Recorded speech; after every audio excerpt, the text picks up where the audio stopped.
Tonight, a money-making Ponzi scheme leads to murder from the last person you'd ever imagine. Indeed, David. I just came back from reporting on this story. So many people left heartbroken and mystified.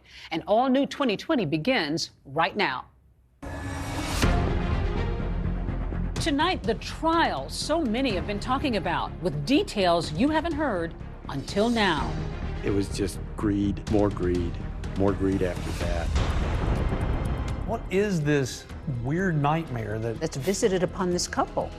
She's sick and now he's dying. For him to just go from being fine to suddenly comatose. What happened? What happened? They were a great couple. They loved each other. They always wanted to be together. Two people with no background in federal contracting. Suddenly they're going to be arms dealers for the federal government. They were trusted in the community. A lot of the investors were family and close friends. Had Michael expressed any doubts about the business? The Cochran business model seemed to be built on defrauding their friends and family. The investigators look at you and say, there were never any contracts, there were never any bids, it doesn't exist. When people found out, they want answers. I mean, it was all anyone could talk about. Your friend, 38 years old, is gone.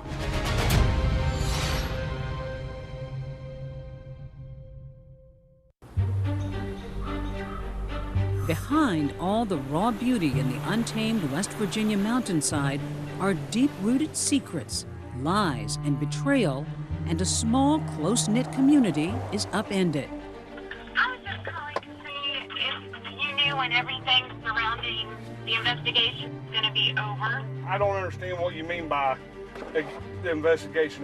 They're asking people very personal questions about me and my husband's relationship, but I just can't keep living this way. And at the center of all that unraveling is this couple, the Cochrans.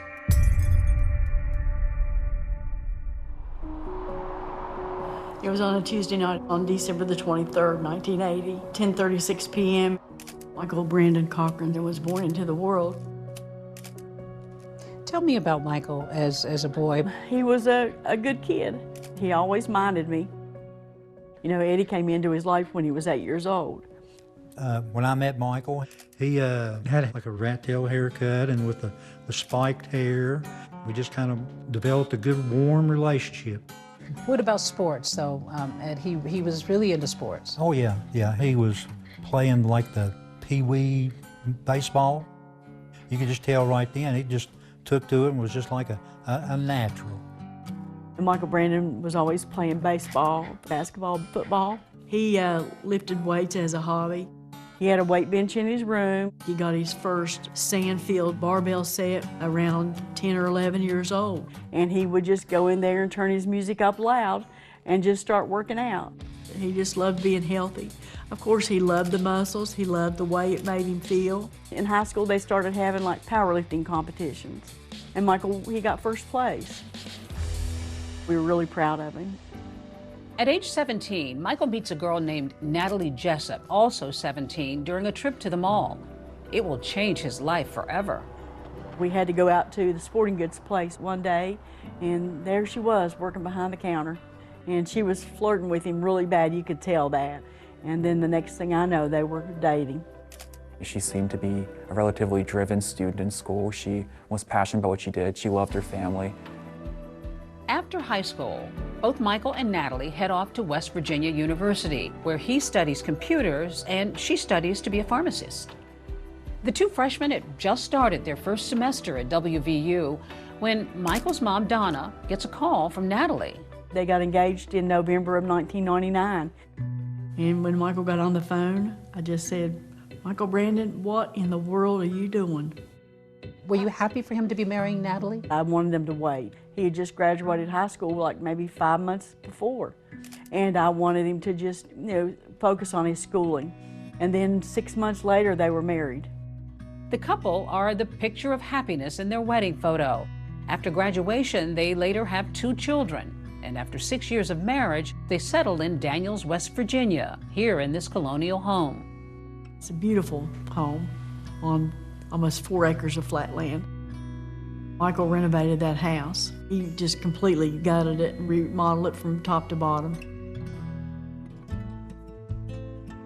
As the years went on, did they have a happy marriage? As far as I know, they had a happy marriage. Yeah, you know, they're starting their life now, been starting their family. You know, they've got good jobs. Natalie was working as a pharmacist, and Michael was in IT. Yes, information technology. Yeah, it was like running cable wire, coaxial cable, and things like that.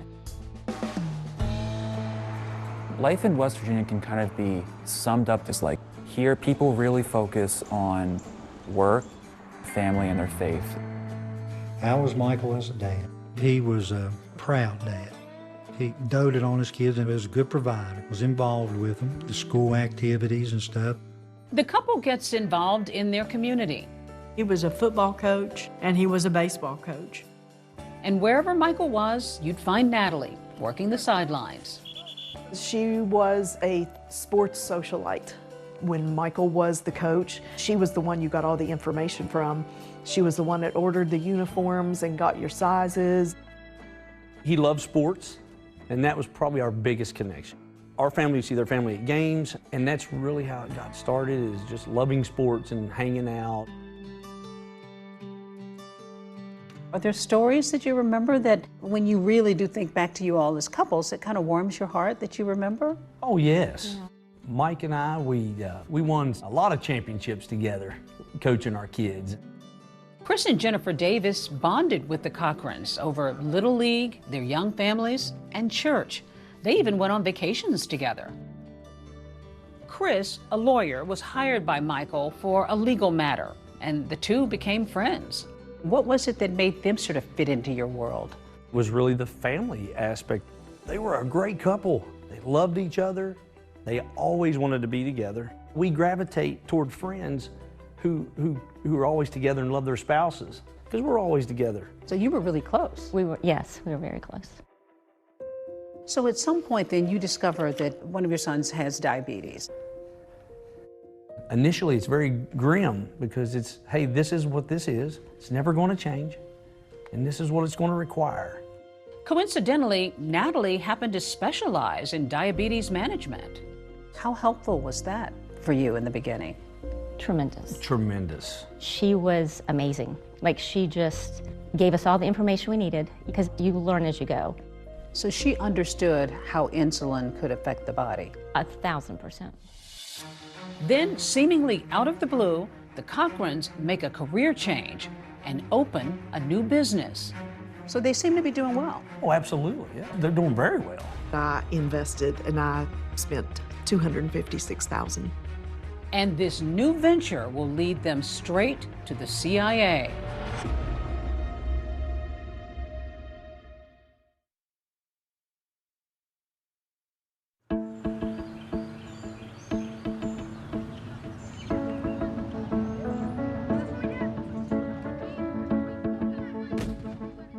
Everybody is very involved with their kids around here, into sports, and that's where parents usually hang out, at school sporting events. Just like his dad, Michael Cochran's son loves sports, especially baseball. And it's a family affair. With Michael coaching local youth sports leagues, Natalie becomes treasurer of the middle school baseball program. She was heavily involved in that because Mike was a coach. They were involved in tons of leagues and different things. So you were all involved as friends in the sports world with your children? Yes, that's correct.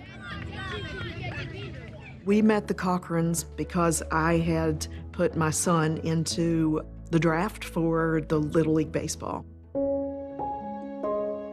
Toni McCall met Michael and Natalie after her husband died of leukemia, leaving her a single mom to 3 children. Michael very much took on a father figure role, especially for Cash. He was so good to him. He took him everywhere. They went fishing. They went to practices.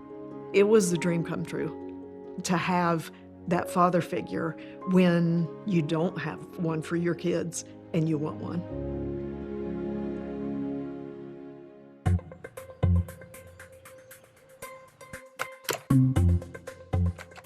The Cochrans are a busy couple, both on and off the field.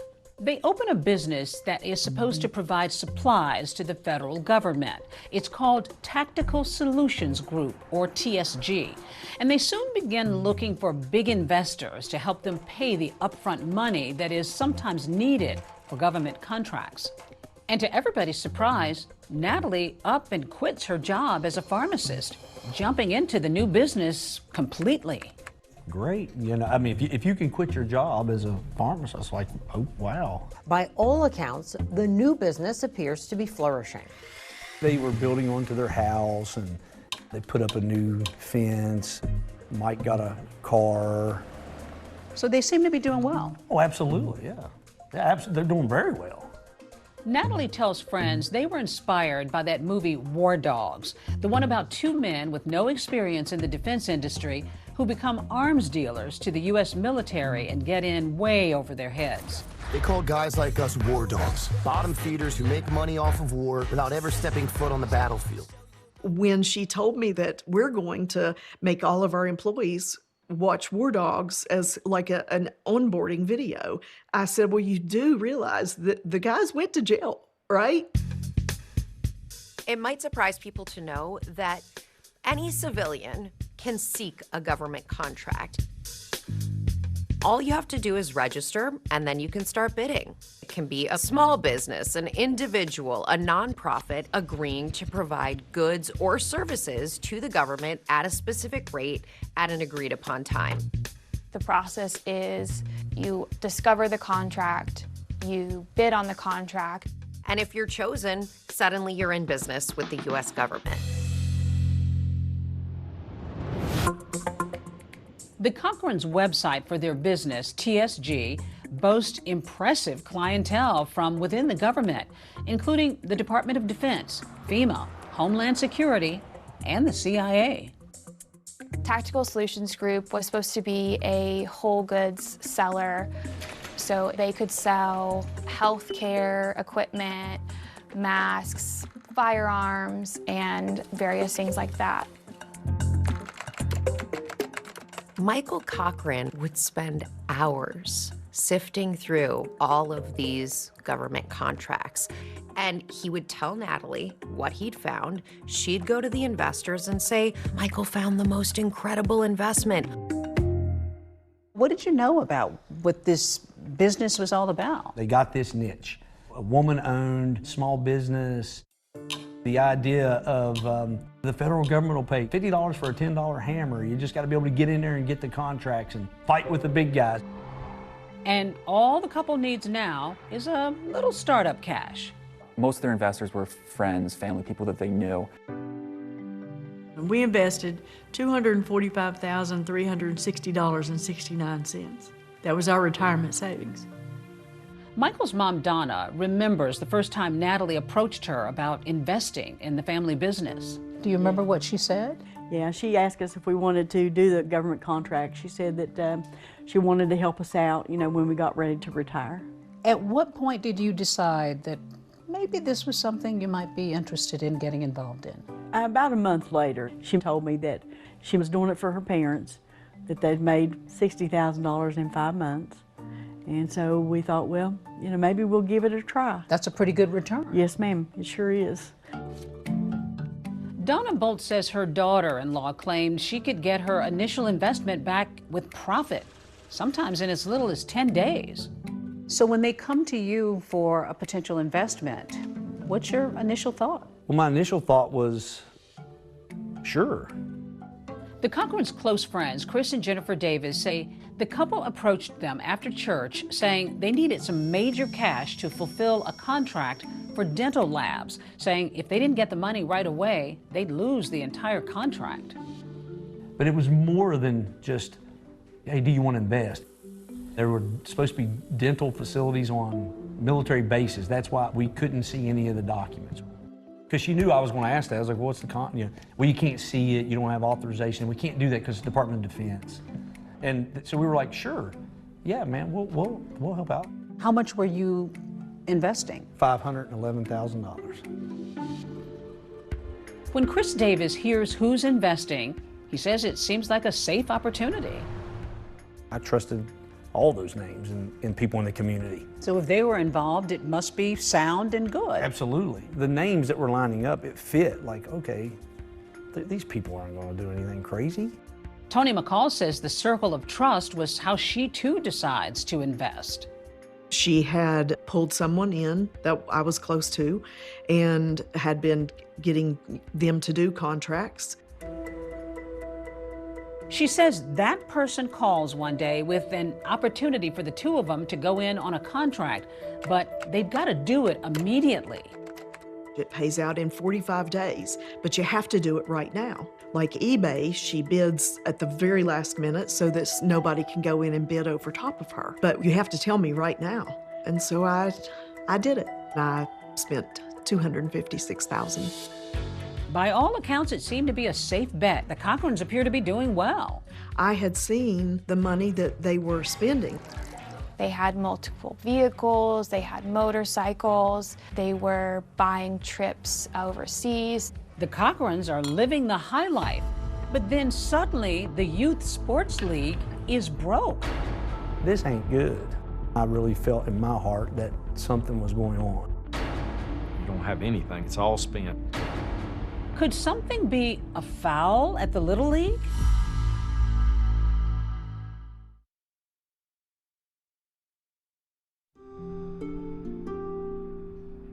In the small community of Beckley, West Virginia, after just a year, Natalie and Michael Cochran's business is doing very well. And family and friends noticed the couple seemed to be too. It appeared that Natalie and Michael were quite wealthy, and they were living like they were. They had multiple vehicles, they had motorcycles, they were buying trips overseas to Paris, they went to Hawaii. You know, we just thought it was wonderful. We just thought they were doing so good that we were so proud of them.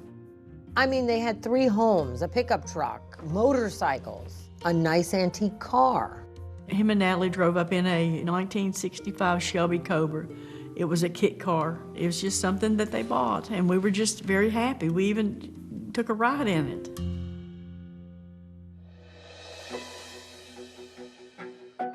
They were living much higher than the majority of people in Beckley, West Virginia. Did you see a difference in how their lives seem to be changing? Oh, yeah. You were on vacation together. What kind of vacations did you take? We did beach vacations, and then we went to New York City a couple of times with them. Yeah. And so the typical sightseeing, shopping. Everybody got along? Oh yes. Yeah, it was fun. It was great. It was a lot of fun. It was a lot of fun. From the outside, it appeared that a lot of the spending was on Michael's side. This was wealth that he had not experienced before, so he wanted to take advantage of it. Some of the things that Michael Cochran purchased in this period were recreational vehicles, an airplane hangar. He had ambitions and endeavors to open up an aviation branch to this business. He really, really wanted to fly, and he loved that type of stuff. He was working on his pilot's license. Now, he wanted to fly helicopters. They were a great couple to get that kind of money. They were doing things for people, and I mean good things. Michael especially was doing a lot of charity work. He donated a weight room to a local middle school. When he found out his youth pastor was going to be homeless for a while, he actually purchased a property for him to live in. Natalie even gets involved with local organizations and charities. She volunteered and wanted to do this and wanted to do that. She was helping us with juvenile diabetes research, all the fundraisers for that. And then we did a 5K run. She was good at that. She would organize it, get sponsors, get the word out. One time she and Mike were at the house and she told me that they were going to buy a town in Africa because that was going to be their mission, you know, pay for everyone's home and build homes. Natalie also helps raise money for the Middle School Baseball League. Their friend Chris is board president. We had a fundraiser, and from the fundraiser, we believe we raised a little over $15,000. It was a big deal. As treasurer of the Little League, Natalie manages the bank account, but members get suspicious when the money all but disappears. But you knew there was a big chunk of money in there. Yes, there should have been over $20,000 in there, absolutely. Any idea of how it was drained like that? Nobody knew it was missing until we were told it's missing. The league brings in a private investigator to look into where the money's gone. And I talked to the board and I explained to them, you don't have anything but $31 in a frozen bank account. There's no records of anything as to where this money went. It's all spent. There was an audit that was done. There were purchases made that weren't approved by the league. There was purchases to TJ Maxx, purchases to Olive Garden, and then when I started adding it up, I'm like, $32,000 in one night you raise for 2 sports teams, and it all just disappears. I mean, there's no way to rectify that.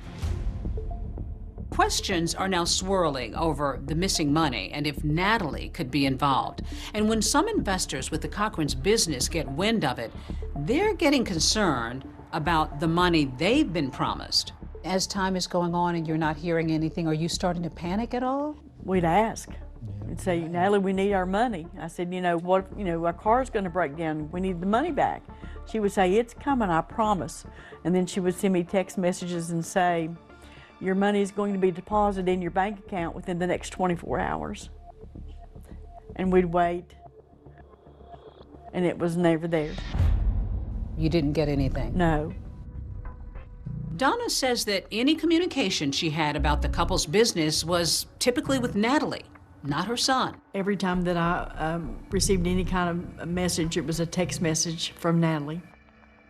It was she and I that was constantly going back and forth with contracts. Meantime, Natalie continues to portray the business as extremely successful. From the outside looking in, I would have probably been like pretty impressed. Thought, man, right here in Raleigh County, West Virginia, these people are knocking it out of the park.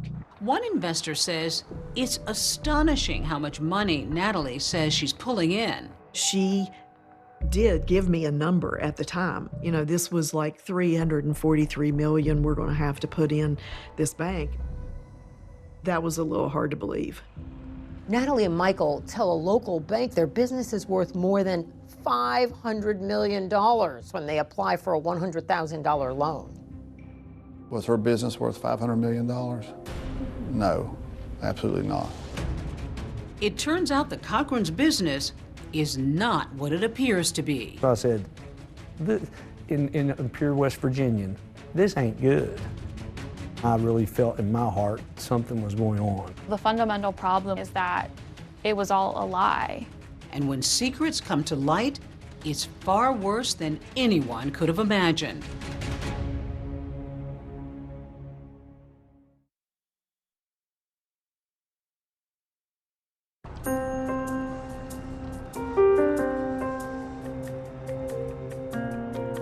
There is nothing wrong with doing well and having a successful business.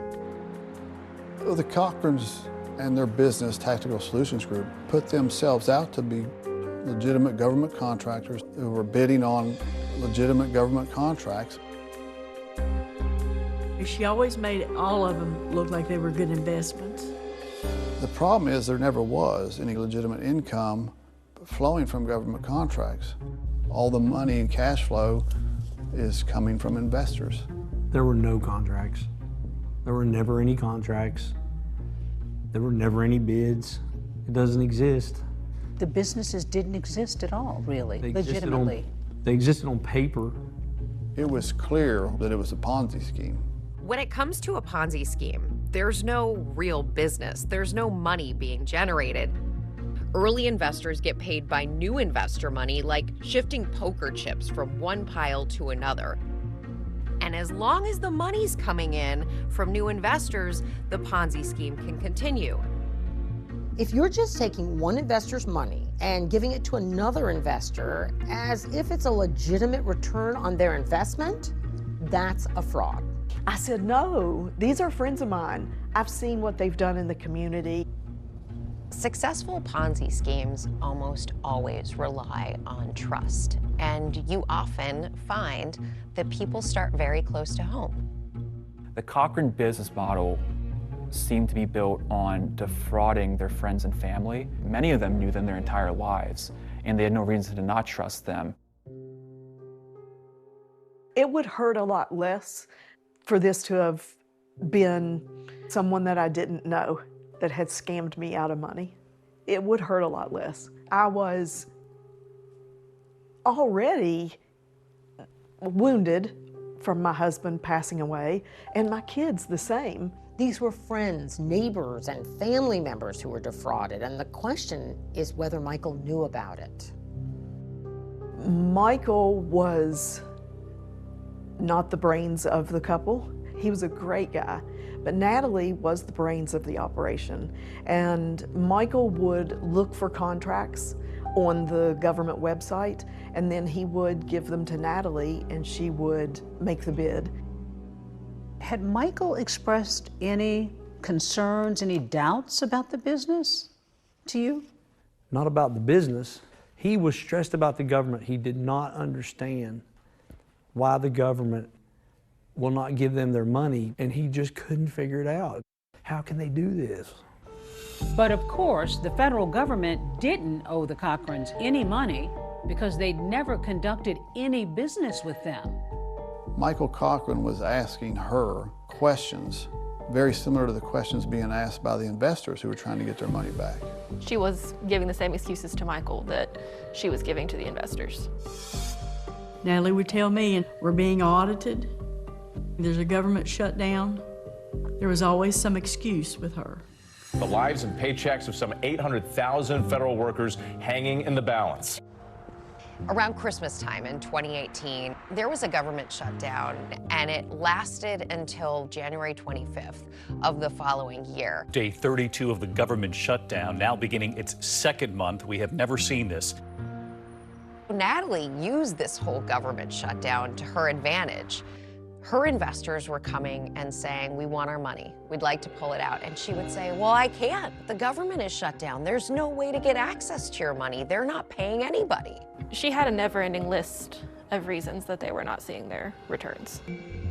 When she could no longer blame the federal government for the delays, she turned to, I guess, more of the emotional side of, saying that she had cancer. We're feeling bad for her. She even told us that she had cancer, that she wasn't going to do anything about it, that she was going to let God take care of it. And if he took her on, then that would be fine. And I just got so distraught and emotional, and I kept telling her she needed to fight, not to give up. She said she was in stage 3. Her and Mike were talking about not going through chemo and radiation and just living what life she has left. Was that devastating? Oh, completely. We were all pretty devastated. To the point, we all get the paperwork to go get our bone marrow tested to see if there was any way we could help her. Remember, Toni McCall had lost her husband to leukemia. She was skeptical about Natalie's claim of having cancer. I believe that Natalie used the leukemia to stall on having any payments. I knew she didn't have stage 3 leukemia because it's not in stages, it's in types. Everything pointed to the fact that she did not have it. She had told us that she was losing her hair from the chemo she was taking, and she flips her hair over and she has the perfect dime-sized circle where she has shaved a spot in her hair. And if you lose your hair from chemo, you don't see 5 o'clock shadow. What woman would shave a spot on their head to say, look, I'm losing my hair? And so I absolutely knew at that point that she would do anything to cover up and to lie. Then early one morning, Michael and Natalie are set to take a private plane to Virginia for a scheduled bank meeting, but they never make that flight. I just kept asking her, what happened? What happened?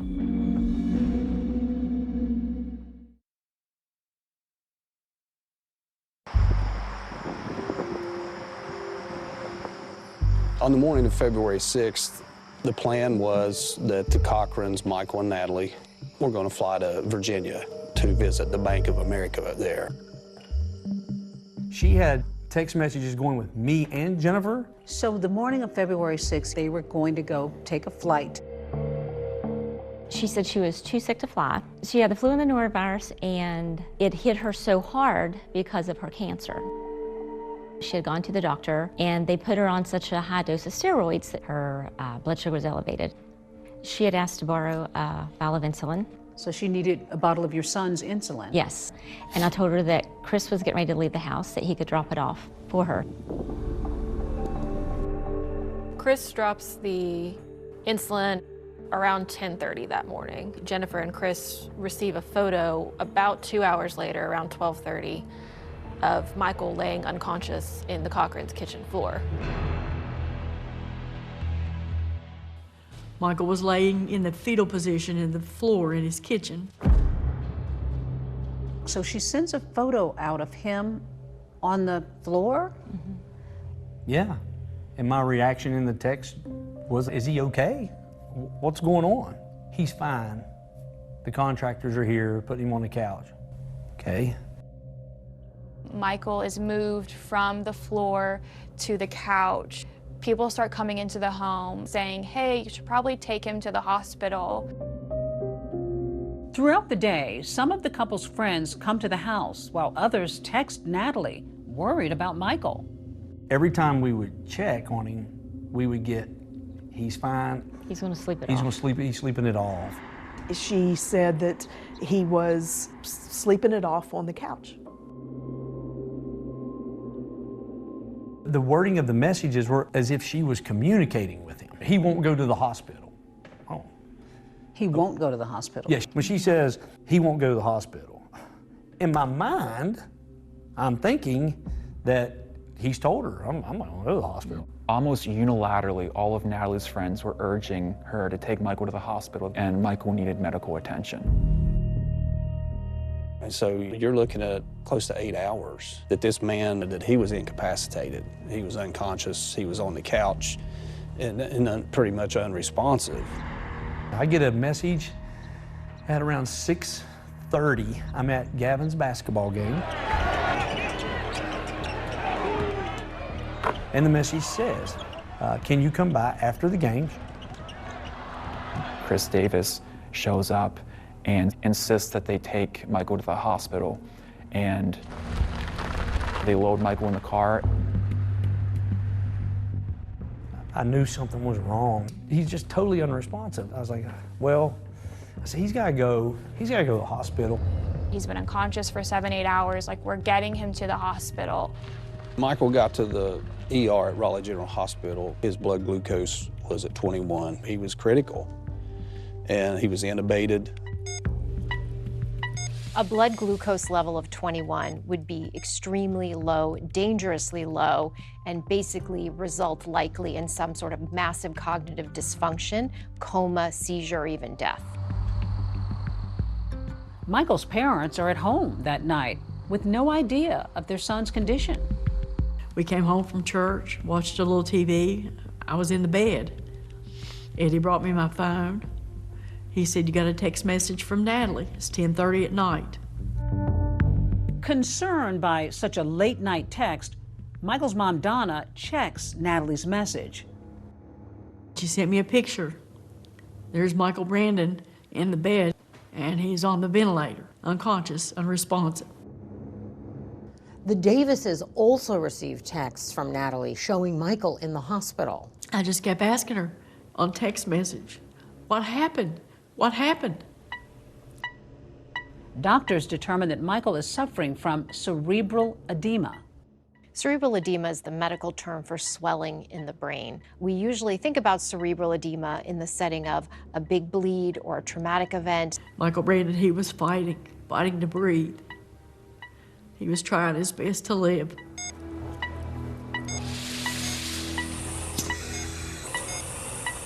Michael spends at least 4.5 days in a hospital in Charleston. She makes this decision, you know, she's going to take him off the ventilator and everything. What are you thinking at that point, Jennifer? I think there's total shock. I just remember thinking, this isn't happening. This can't be real. Yeah, like, this was so tragic. What is this weird nightmare that just, my goodness. That's visited upon this couple. Yeah. She's sick and now he's dying. Like, Those poor kids. My goodness, those poor, like, this is awful. It was awful. For 5 days, he received medical treatment. He was in a coma, never regained consciousness, and passed away on February the 11th at the hospice house in Beckley. Your friend, 38 years old, within days, is gone. It was awful. It was tragic. It's just sad, you know. We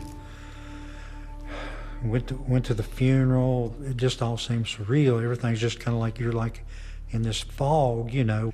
Just unimaginable. After Mike had passed, Natalie called me one day and said that I've created this scholarship in his memory. Natalie starts a scholarship called the Coach Michael Cochran Legacy Scholarship. It appeared that Natalie was selecting people who were family members. There were also people that Michael coached. Tony McCall's son is one of those high school students that Natalie had offered a 4-year college scholarship to. These scholarships, they're the kind that kids dream of. Natalie, newly widowed, continues running her businesses. But then 4 months after her husband's death, she suddenly decides to sell nearly half of Tactical Solutions Group for $4 million. She had negotiated to sell that business with a buyer, offering to buy a 49% interest of her business. So this buyer had wired her $50,000 as an earnest deposit on his buy-in to this business. But before the deal can go through, police show up at the Cochran home with a search warrant. She said, oh, they came here and they took everything. When they raided her house that day in June, that was huge. I mean, it was all anyone could talk about. When police search the Cochran home, they find something unexpected that could explain Michael's sudden death. A man, 38 years old, what a fitness guru he was, to suddenly die in the midst of financial crimes occurring. I mean, that's pretty suspicious. So they decide to exhume Michael Cochran's body. Does the big con turn into an even bigger crime?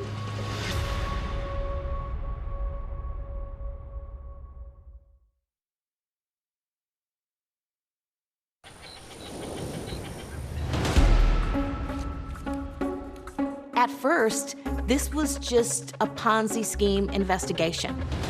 Tonight, all eyes on the headline-making court case that just wrapped.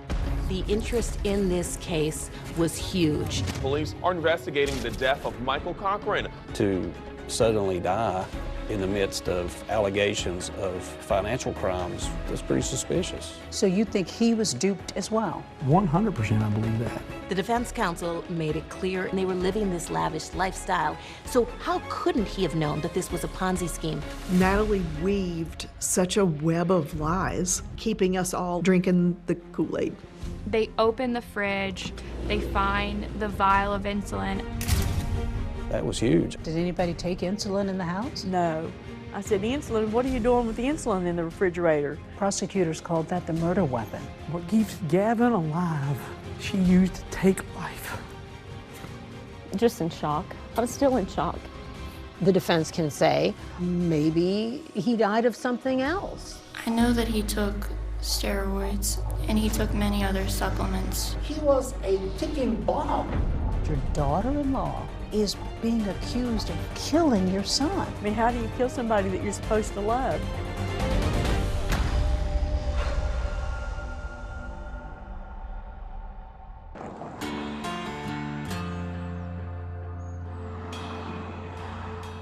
It's been 7 months since 38-year-old Michael Cochran's death, and Private Eye James Quisenberry sends an employee on an undercover mission to Michael's wife Natalie's garage. I just seen the sign and figured I'd come out this way.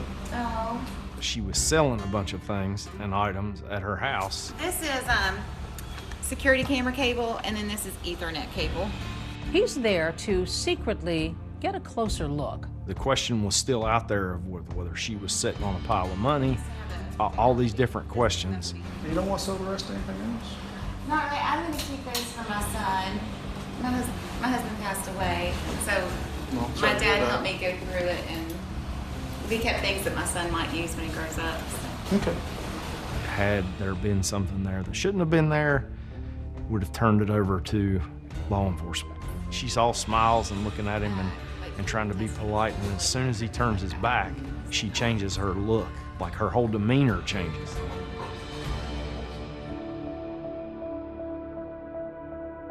In the months since Michael Cochran's death, authorities have started to take a hard look at the Cochrans' so-called businesses. I received a phone call from a trooper who had spoke with a local business person who had purchased some firearms from the Cochrans, and he had a problem with getting his firearms delivered or the money returned, and he was looking for help in resolving that matter. He had been solicited to be an investor in contracts. He never did it because the information he was receiving from Natalie Cochran on these investment solicitations didn't make sense to him. I was like, yes, we definitely need to take a look at this. So that disgruntled customer then connected investigators with someone who said he had invested with Natalie Cochran. The problem that he was encountering was he kept getting excuse after excuse after excuse with getting his money returned. Bob was going through the records as they were coming in, and so, you know, there's a ton of information there to go through. And Bob's looking at it, we're sitting there one day, and he goes, I'll be damned. He said, it's a damn Ponzi scheme. As they dig in, they take notice of the investigation into that Little League account. Remember, board members had been suspicious of Natalie after money had gone missing. The Shady Spring Little League bank account is one of the many accounts she used to facilitate her Ponzi scheme. Natalie would deposit from their company and then sift it back out in various different ways. Natalie called the alleged financial crimes bogus, and ultimately authorities decided not to charge her with anything related to the Little League. The league never recouped any money. It was all just lost. It's late into the summer, and those generous Michael Cochran Legacy Scholarships, which Natalie had promised students, are now supposed to be paid out. There were 8 people in total. They are full-ride scholarships for up to 8 years. Tony McCall's son was given one of those college scholarships. There was no money. It was a fake scholarship. Natalie weaved such a web of lies. They were bizarre like that. It was still keeping us all in the flock. Natalie Cochran has insisted the scholarships would have been paid if her assets hadn't eventually been frozen by the government. But investigators had a different view. When she created these, we saw that as an attempt to dispel rumors. Rumors were circulating that her business was being looked at, that she didn't have this wealth and this money. We had pretty clearly identified at least, and I may be under at least 10 known victims of the Ponzi scheme. The most obvious red flag at the time was that nobody was getting any money back. We had more than enough evidence and documentation to proceed with indictment. So she's arrested. Yes. What did you think of that? We were glad. When she was arrested, she was wearing the Tailgate Socialite t-shirt. That was the true Natalie right there. Natalie Cochran faces 26 charges related to the fraud. She pleads not guilty, but her investors are deeply distraught over the hundreds of thousands of dollars in lost money. I spent $256,000. $511,000. Almost $250,000 over the course of 2.5 years. We loved her and we believed her. Everything she told us, we believed everything she said to us. Chris Davis says he too was taken in by his trust in Natalie and by the impressive paperwork she supplied. It looks legitimate. I mean, there are a lot of companies and there are a lot of entities here. Why would she do this? I don't know if it was the greed or the position or status. Reaching a deal with prosecutors, Natalie pled guilty to 2 counts, an unlawful monetary transaction and wire fraud. And then she went off to prison for 11 years for fraud. She did. May 1st of 2021 is when she finally went into the prison at Hazleton. The court also ordered her to pay back $2.5 million to the investors she fleeced. But with little income coming in, it will likely be a very long process. Did you feel that was fair, that was right? The judge said, if I could give you more, I would. He acknowledged the fact that the lawyers had reached this plea agreement and had capped what he could have done to her. So no, at that moment, I didn't believe it was fair. And just as I told the judge, there's 2.5 million reasons why it wasn't fair. But this isn't over yet. A search warrant in the fraud case had led investigators into the Cochran home and brought an unexpected surprise. They open the fridge, they find the vial of insulin. It's suspicious that it shouldn't be there. Nobody in the family is diabetic. Does that insulin have anything to do with Michael Cochran's death? We'll hear from his wife Natalie for the first time as investigators hit her with some tough questions. We'll be having a conversation with Natalie Cochran. This investigation is just getting started.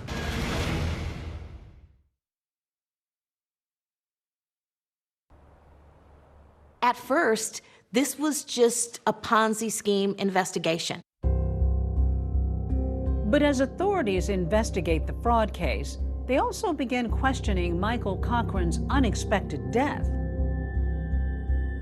Michael Cochran, who was 38 years old, seemingly a fit, healthy man. He took care of himself. He did work out all the time. To suddenly die in the midst of allegations of financial crimes, that's pretty suspicious. No autopsy had been done on Michael Cochran. The death certificate issued by the hospice where he died listed natural causes. There was no medical examiner involvement. Natalie Cochran gave different versions of what happened with Michael on February the 6th to multiple people. So authorities arrange a meeting with Natalie. Today's date is April 8th, 2019.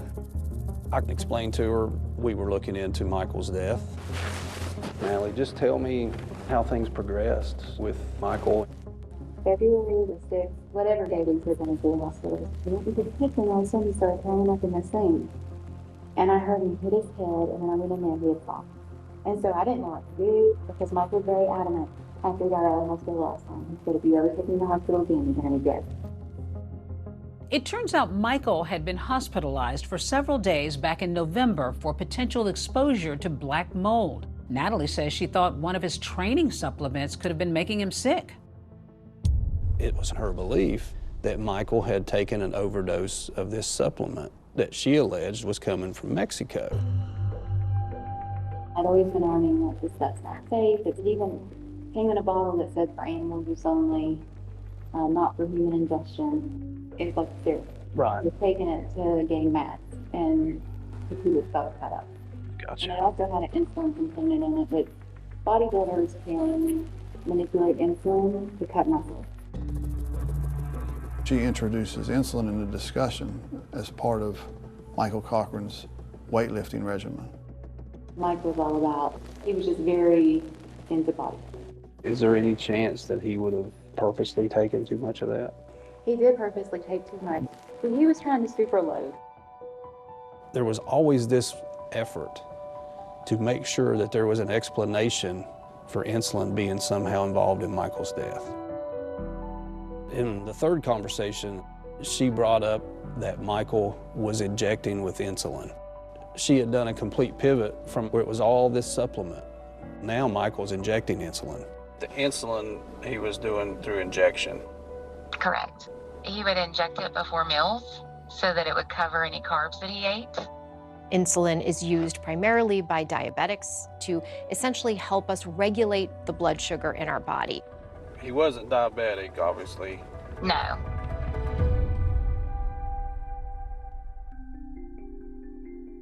And remember, the fraud investigation is still ongoing. In June of 2019, federal and state authorities conduct a search of the Cochran house. Natalie is there. She was in the garage.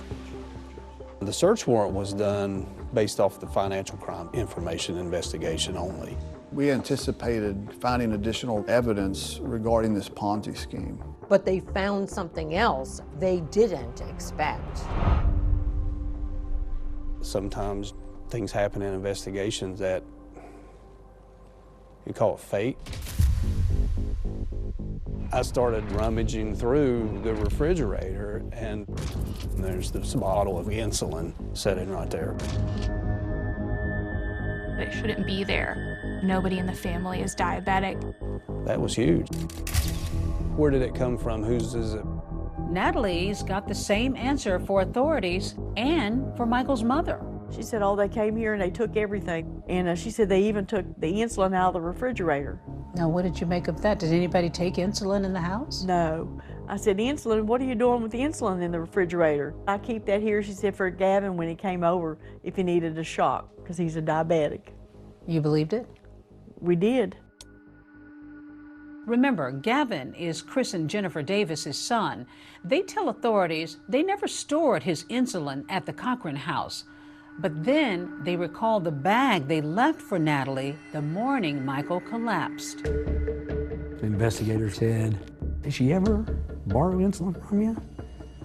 And that's when Jennifer was like, yeah, she needed it. She had cancer and she got sick. And that's when they were like, you know when? And I felt like at that moment, we both were like, oh my goodness. Because now we know that she's a thief and a fraud. When we started seeing the text messages with Jennifer Davis about insulin, it was very revealing. If you believe the previous things that Natalie has said, she should have already had insulin readily available in the home. So it made no sense to go through all this effort. I think it's clear that she poisoned him with insulin. Authorities develop a theory of how Natalie may have used insulin to kill Michael. When he's finally taken to the emergency room, he presented with a blood sugar level of 21, and he's not diabetic. You get low blood sugar by receiving too much insulin. Natalie had access to insulin. She had the means to inject it. She knew exactly what insulin would do. Investigators believe there's enough circumstantial evidence to tie Natalie to Michael's death. 39-year-old Natalie Cochran is now accused of the February 2019 murder of her husband, Michael. Natalie Cochran pleads not guilty. Was that hard for you to accept that your daughter-in-law is being accused of killing your son? Yeah, it was really hard to believe because, I mean, how do you kill somebody that you're supposed to love and they're your children's father? But why would Natalie want to kill her husband? The investigators thought the text messages looked suspicious. Michael didn't know about the Ponzi scheme, but he was learning. Michael was about to discover he didn't have millions, perhaps $1 billion of legitimately earned income inbound from the federal government, and that was a problem for Natalie. Here is exactly the motive of why she felt like she had to kill Michael.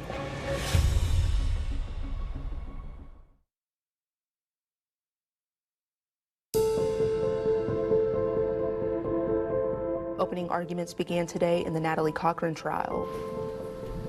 In January, more than 3 years after she was indicted for the first-degree murder of her husband, Michael, Natalie Cochran's trial is finally underway. There were media outlets from all over the country here. The interest in this case was huge. You may be seated. For Michael's family and friends, the 3-year wait for justice has been agonizing. How tough was that for you all to just have this thing drag on before it's going to be resolved? It was hard. Yes, very hard. Spent lots of time praying. What was it like for you to see Natalie in that courtroom? I can't say that I really even thought about her. We just had to get justice for Michael. Natalie Cochran is a young woman. An 11-year sentence with good time served for the Ponzi scheme is relatively short versus a life sentence for murder. Those stakes are incredibly high. All right, now, Mr. Truman, you may proceed. Thank you. On February the 5th of 2019, Michael Cochran was a 200-pound, healthy 38-year-old man. By midday of February 6th of 2019, he had lost consciousness, and he would never regain consciousness. The state needs to get ahead of the fact that it's an entirely circumstantial case. You got to tell the jury, you're not going to get the stuff you get on TV. There's no DNA, there's no fingerprints, this is it. But that's enough to convict. This is a complex case, ladies and gentlemen of the jury, but it's built by the state of West Virginia on conjectures and innuendos, and glaringly lacking in motive and the evidence necessary to prove that my client killed her husband. Natalie understood that we cannot present a defense that would somehow skirt the issue of the Ponzi scheme or that would hide it from the jury. We admitted to the jury what was well known to everybody. The fact that she is perhaps a fraud and perhaps a cheat,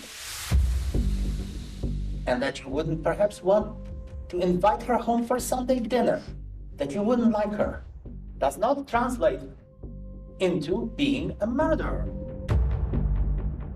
We absolutely believe that the imminent failure of the Ponzi scheme was Natalie's motive to kill Michael. That was going to happen, and it was going to happen very, very quickly if she didn't act. What Michael Cochran didn't know is certainly one of the most important questions here. But to me, what's more important is what he was about to know, the consequences that would come when he found out that information. And at the heart of the case, a vial of insulin. Prosecutors called that the murder weapon. Yeah. Yeah. What keeps Gavin alive, she used to kill. She used to take life.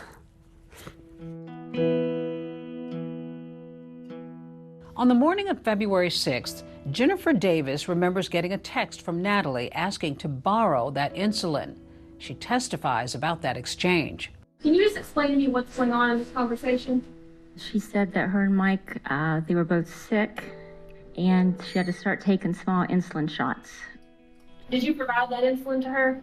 I put the insulin in a bag and gave it to my husband, and he dropped it off on the porch on the way to work.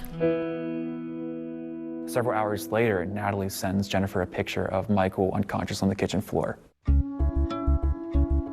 What did this picture mean to you when you received it? Just that it was just shocking that he was laying there. Natalie contacts two construction workers that had worked for the family, says, Michael's on the floor. I'm gonna need help picking him up from the floor and taking him into the living room.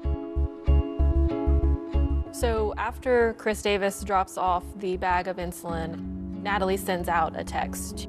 She invites several friends over throughout the day to check on his condition and essentially make sure he's okay, but not take him to the hospital.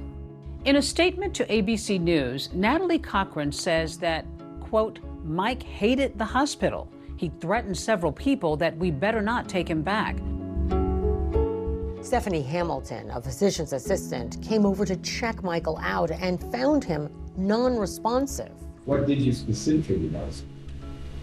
That he needed to be checked. I said even people with the history of seizures, anytime they have one, they need to be checked. I kept offering, like, I would go with her. She said she was gonna let him sleep it off. You also heard from her later that. Take a look at that. 21. What does that mean? No one should ever have a blood sugar of 21. What's gonna happen if they do? They're in a coma. Probably near death. At some point, you go over. Yes, and I walk in the living room.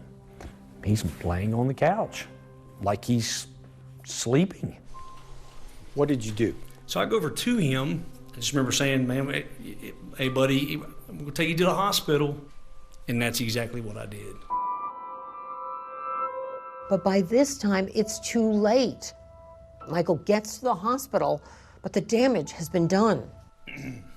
Take a moment, you're okay. Chris, it was very tough for you in court when they showed you the photo that you had already seen of Mike. Yeah. Why did it hit you so hard? I wished I could have got to him first.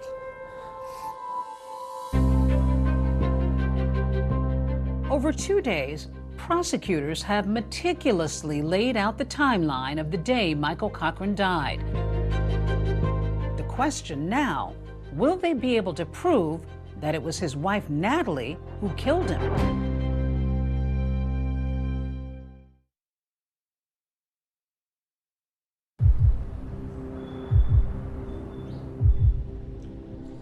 Mr. Truman, you may call your first witness. As prosecutors lay out their case against Natalie Cochran, they intend to show that she not only had the means, but the motive and the opportunity to kill her husband, Michael, back in February of 2019. Thank you, Your Honor. The state calls Robert Heinzman. Raise your right hand, please, sir.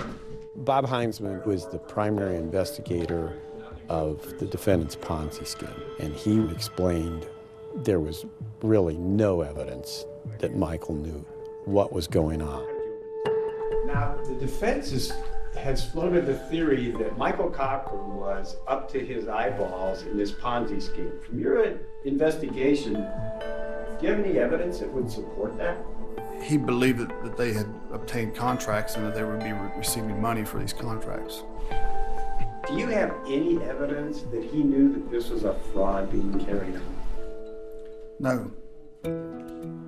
It was important to hammer home that Michael Cochran was at least cognizant of the scheme because it would destroy the state's theory of why it happened.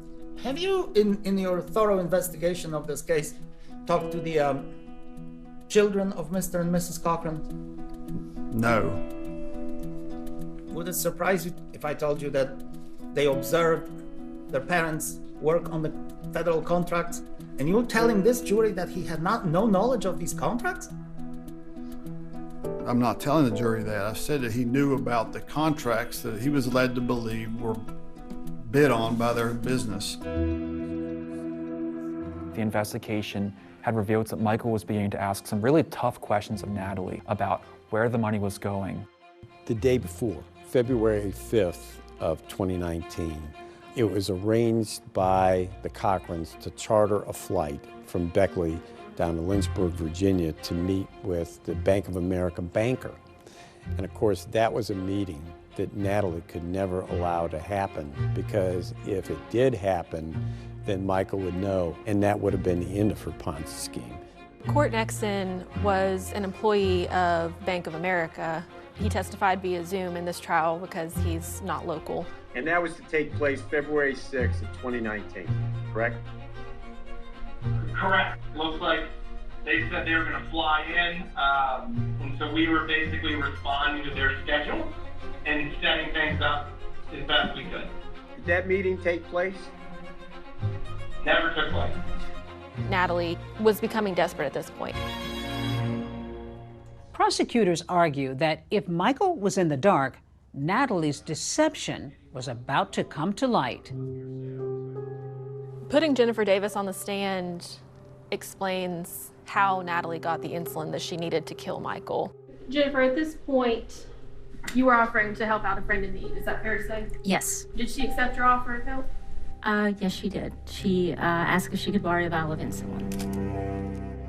According to Dr. Uribe, who was one of our forensic pathologists, the only way that Michael's blood sugar could have plummeted to 21 was if someone else had given him insulin. There was profound hypoglycemia. Hypoglycemia is low blood glucose, Once he was treated for the hypoglycemia, the blood sugar went up and then it went back down again. To me, that is a significant pattern. And why is that pattern significant to you? Because there are only a few things that can do that. One of the big things is insulin administration. But the defense poses an important question. Could Michael have injected himself as part of a bodybuilding regimen? Dr. Uribe pushes back against that suggestion. To my knowledge, bodybuilders don't use insulin. During the murder investigation, Michael's remains were exhumed, and Dr. Uribe conducted an autopsy. And what did you determine were Michael Cochran's cause and manner of death? I came to the conclusion that the cause of death was exogenous insulin administration. Your Honor, the state calls Timothy Bledsoe to the stand. Tim was able to draw all of the parallels and connect all of the pieces. He was able to explain for the jury how and why the Ponzi scheme and the failure of the Ponzi scheme led to the murder of Michael Cochran. It was about telling that story, you know, another piece to the puzzle. And I think overall, I think we were successful. And we previously heard Jennifer Davis testify that she had insulin sent to the defendant's home. Is that your understanding? Yes. Do you recall why the defendant needed the insulin that morning? I believe it was something related to cancer treatment. And throughout the entire course of your investigation, did you ever uncover any evidence that the defendant had cancer? No. Did you waver at all? Did you wonder maybe the prosecutors had this wrong, that it was just a horrible set of circumstances? Not once they talked to us. And then I started going back through, you know, my text, and, you know, Chris and I started talking, and then I was just in shock, disbelief. I was still in shock. It just doesn't seem real at all. But it was hard. Prosecutors have rested their case. Now it's the defense's turn to persuade the jury that Natalie Cochran is innocent. And to do that, they bring in their own star witnesses, Michael and Natalie's children. Do you swear or affirm to tell the truth, the whole truth, and nothing but the truth, so help you God? Yes, Your Honor.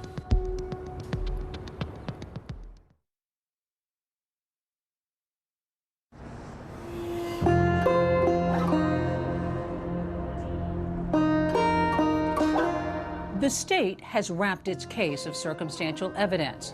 Now it's the defense's turn. Good morning, ladies and gentlemen of the jury. Good morning. They believe there's not enough evidence to prove that Natalie Cochran killed her husband, Michael. The atmosphere in the courtroom was, what's the defense going to bring? You could sense some anxiety there of what the defense was going to say about Michael to try and explain away Natalie's actions. The defense has already told the jury that Michael Cochran was, quote, a ticking bomb because of his alleged medical problems and health history. Their game plan is to discredit the prosecution's case and Michael Cochran himself. There was no forensic evidence to tie her to a murder. Zero forensic evidence. They called two surprising witnesses to the stand, Natalie and Michael's children. Would you state your name for the record? Nicole Cochran. What type of medication was he taking? I know that he took steroids and he took many other supplements. Did he do it daily? Yes, every morning. Was he into supplements and vitamins and all of that stuff? Oh, absolutely. He took his supplements, his pre-workouts, and those things. He tried to take care of his body. He would lay all of his pills out on the counter, and there would be so many of them that they would just sit in a whole circle, and it looked like the size of a dinner plate. And then he would scoop them handfuls at a time into his mouth. The theory by the defense counsel is that Michael Cochran was not a healthy individual. Did you start noticing changes in your father's health? He was very agitated and angry, more so than not.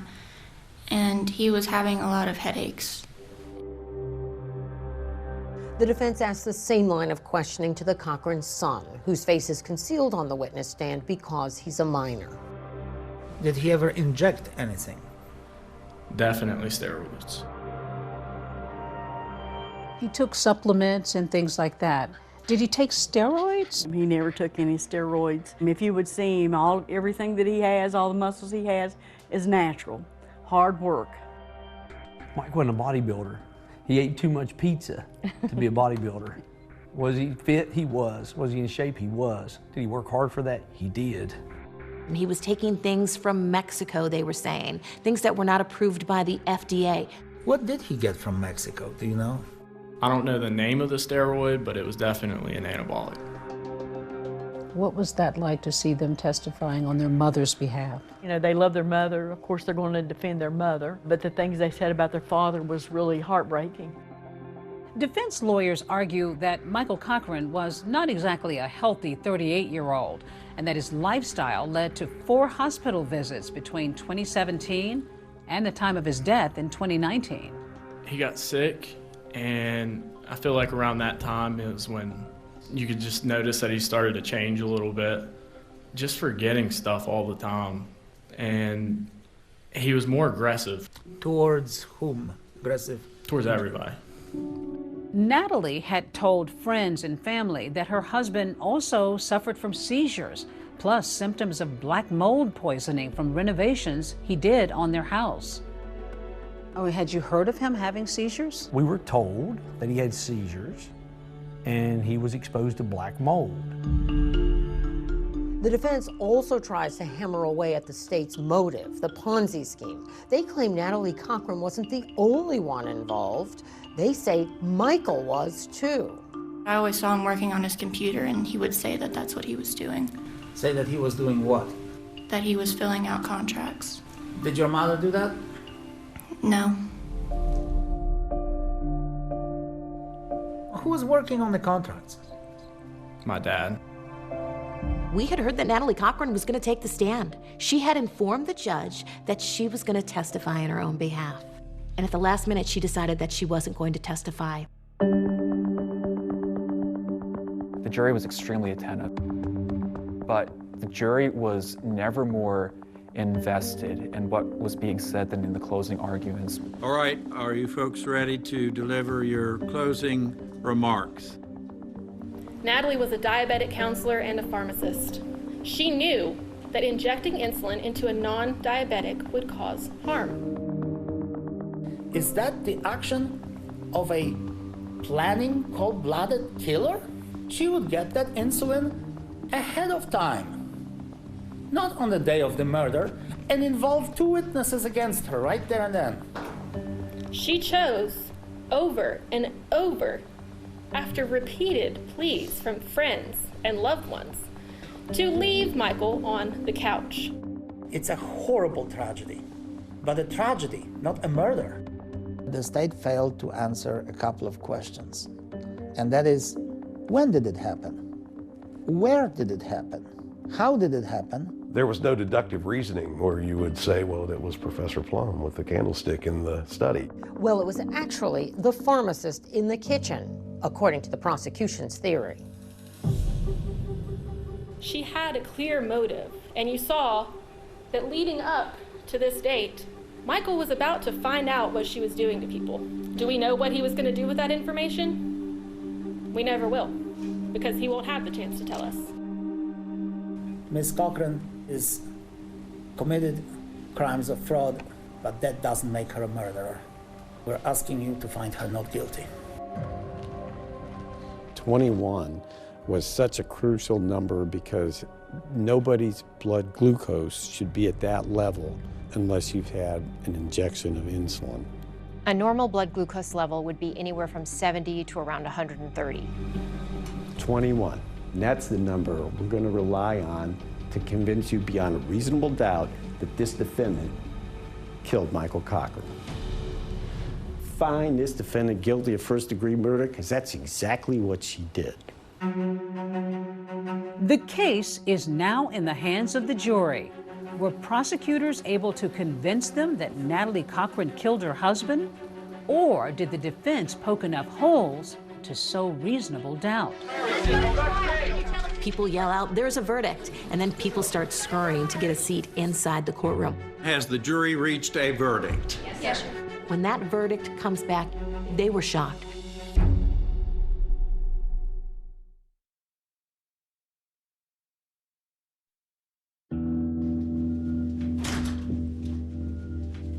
The verdict, handed down just weeks ago, came quickly. The jury deliberated for less than 2 hours. Would the defendant please rise? The jury verdict is as follows.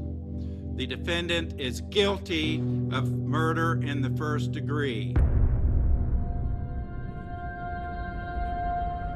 What was it like when you heard guilty? We were so happy because we're finally getting justice for Michael after all these years. You know, I could just feel my spirit and everything just went up. You know, this is what it's supposed to be. It was exhilarating to hear the word guilty. And all I can think is we did it, we got her. And the jury is not finished. They've got another decision to make, what's known as the mercy phase. Good morning, members of the jury. Good morning. You are back. Mercy, which means the defendant gets parole eligibility after serving 15 years, or no mercy, which means there's no eligibility for parole. You'll raise your right hand, please.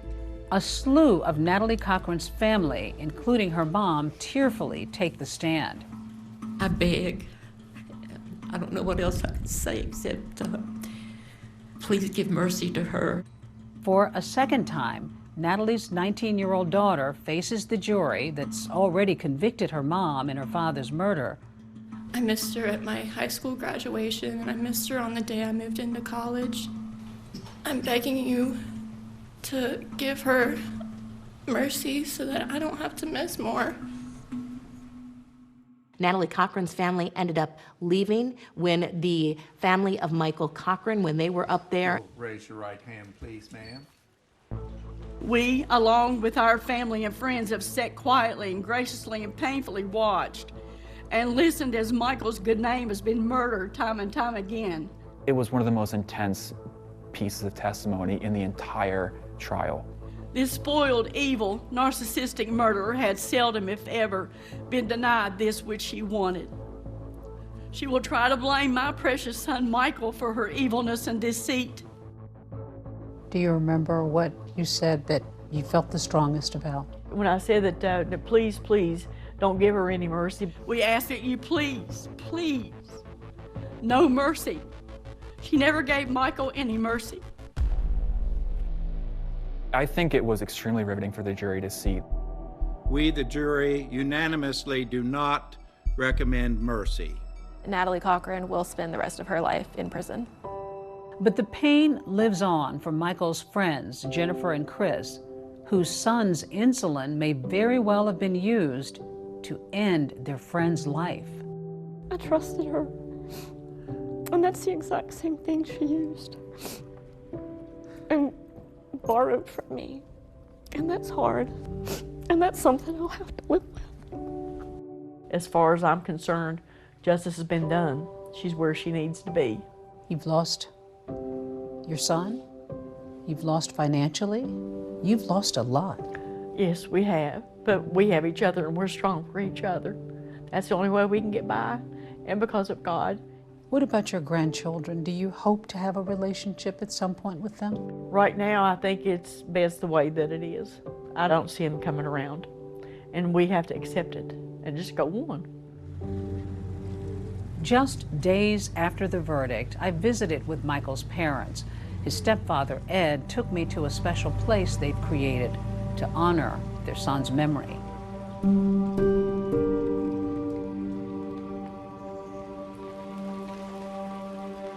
This is your memorial to Michael? Yeah, I'm not able to get up there to his gravesite much. So I said, well, keep it, right here close. Anytime we want to go, we can just come right here. What do you think about when you come out here and sit on that bench? When Donna and I, sometimes we kind of sit around down here. There'll be like a butterfly that'll come around. And I told Donna, I said, there's little Michael. So we've got a little cutout flower over there that he's always down here. Such an emotional story to report on, David. Those heartbroken parents placing a memorial bench where they can always remember their son, Michael. We should note tonight that Natalie Cochran does plan to appeal her murder conviction. In the meantime, that is our program for tonight. I'm David Muir. And I'm Deborah Roberts. From all of us here at 2020 and ABC News, good night.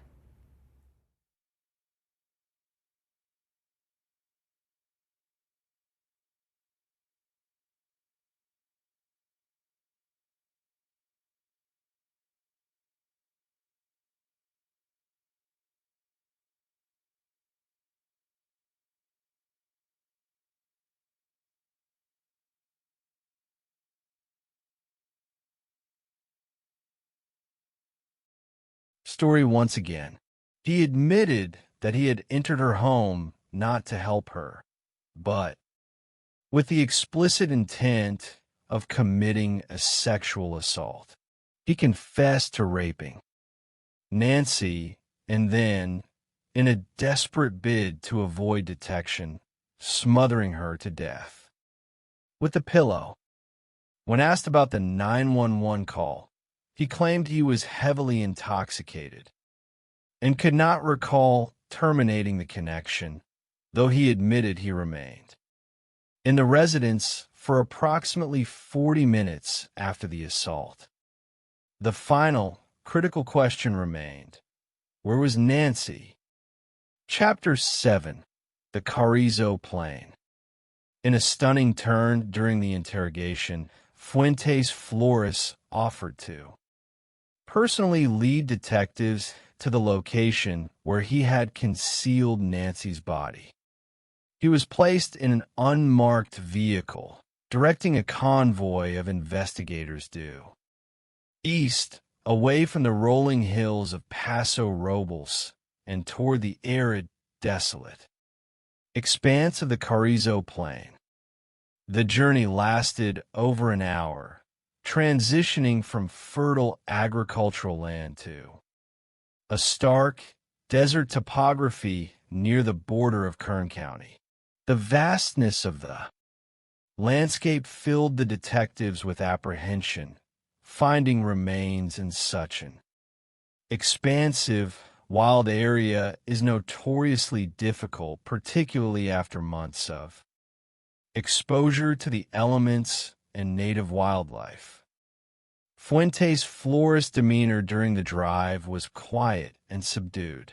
He expressed a desire to clear his conscience, stating that the secret had been destroying him. However, when they arrived in the desert, his memory began to falter.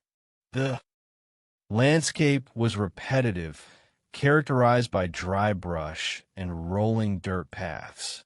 He stopped the vehicle at several different locations, walking in circles, unable to identify the precise spot. As daylight began to fade and the temperature plummeted, doubt crept into the minds of the search team. They began to wonder if Fuentes Flores was playing a psychological game, or if the passage of time had truly erased his landmarks. At the fifth location, Detective Cole looked off to the right, away from the dirt road. Approximately 15 yards into the brush, he noticed a small pile of rocks that appeared entirely out of place in the natural landscape. The rocks, ranging from 6 to 8 inches in size, were stacked in a crude circle. Cole pointed to the rocks and asked Fuentes Flores if they were the ones he had.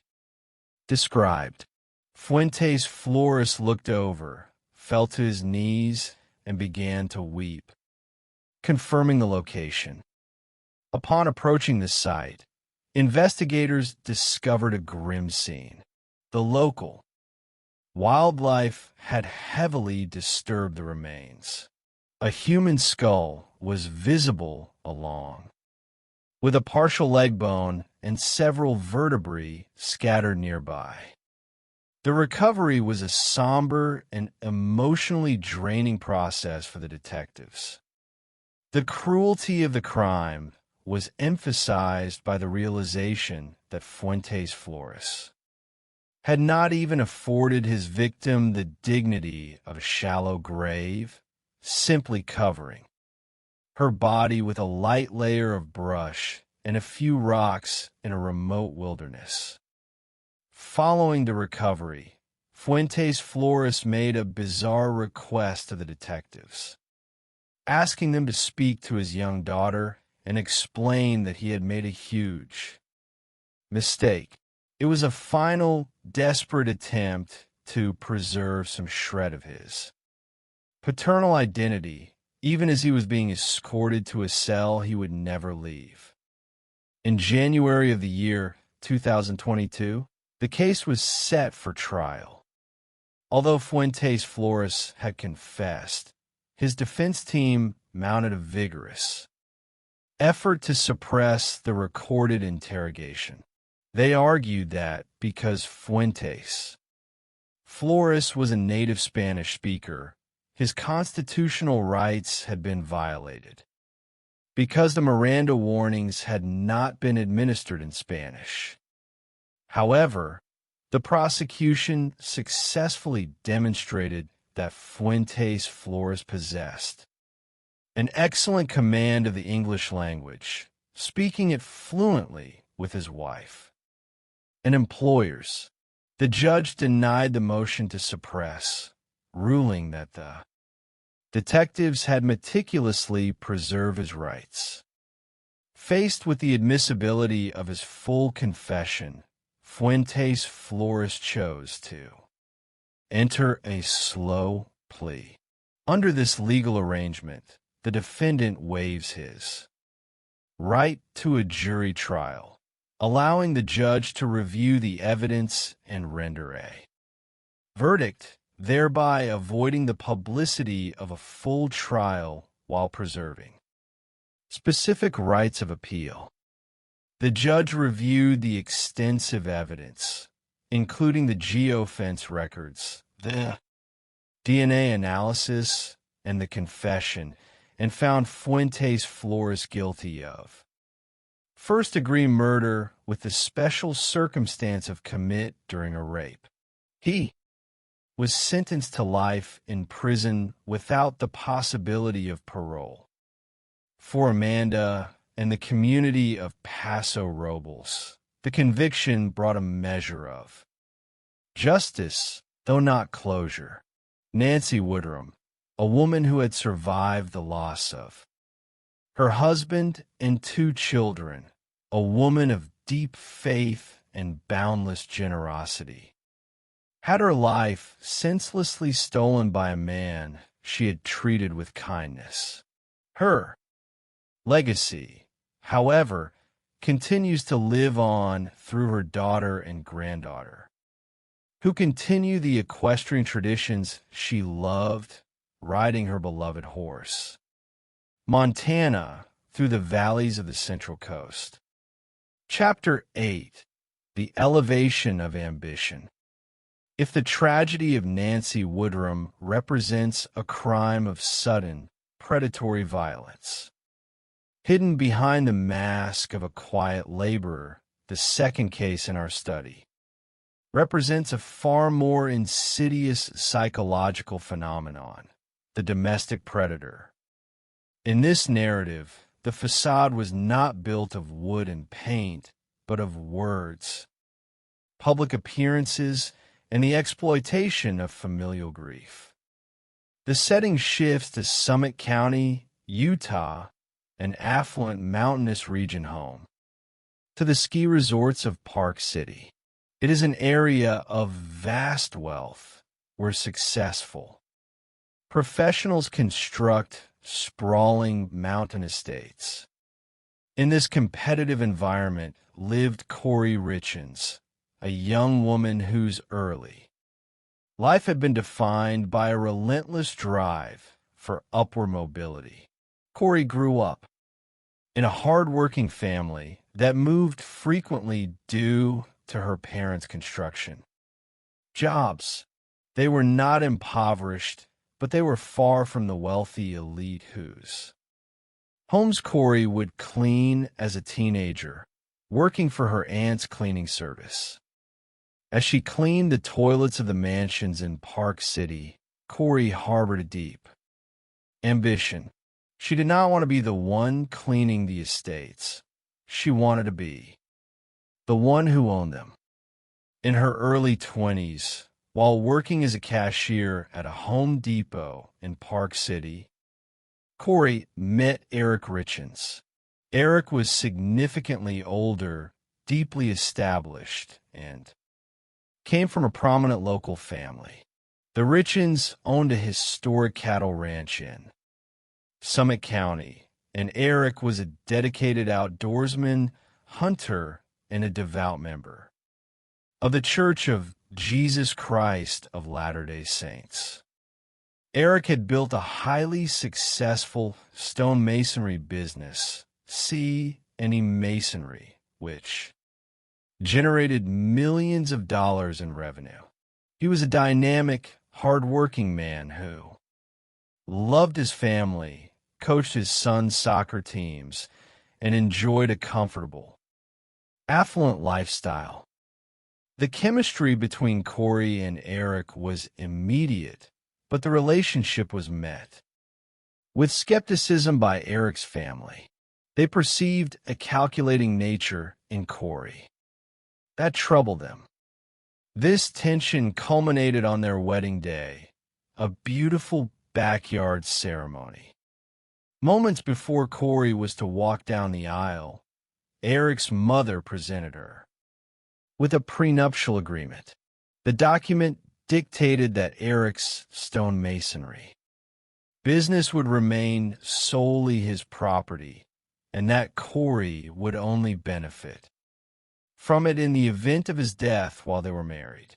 Corey was deeply distraught by the document, but desiring the marriage and the lifestyle it promised, she signed it.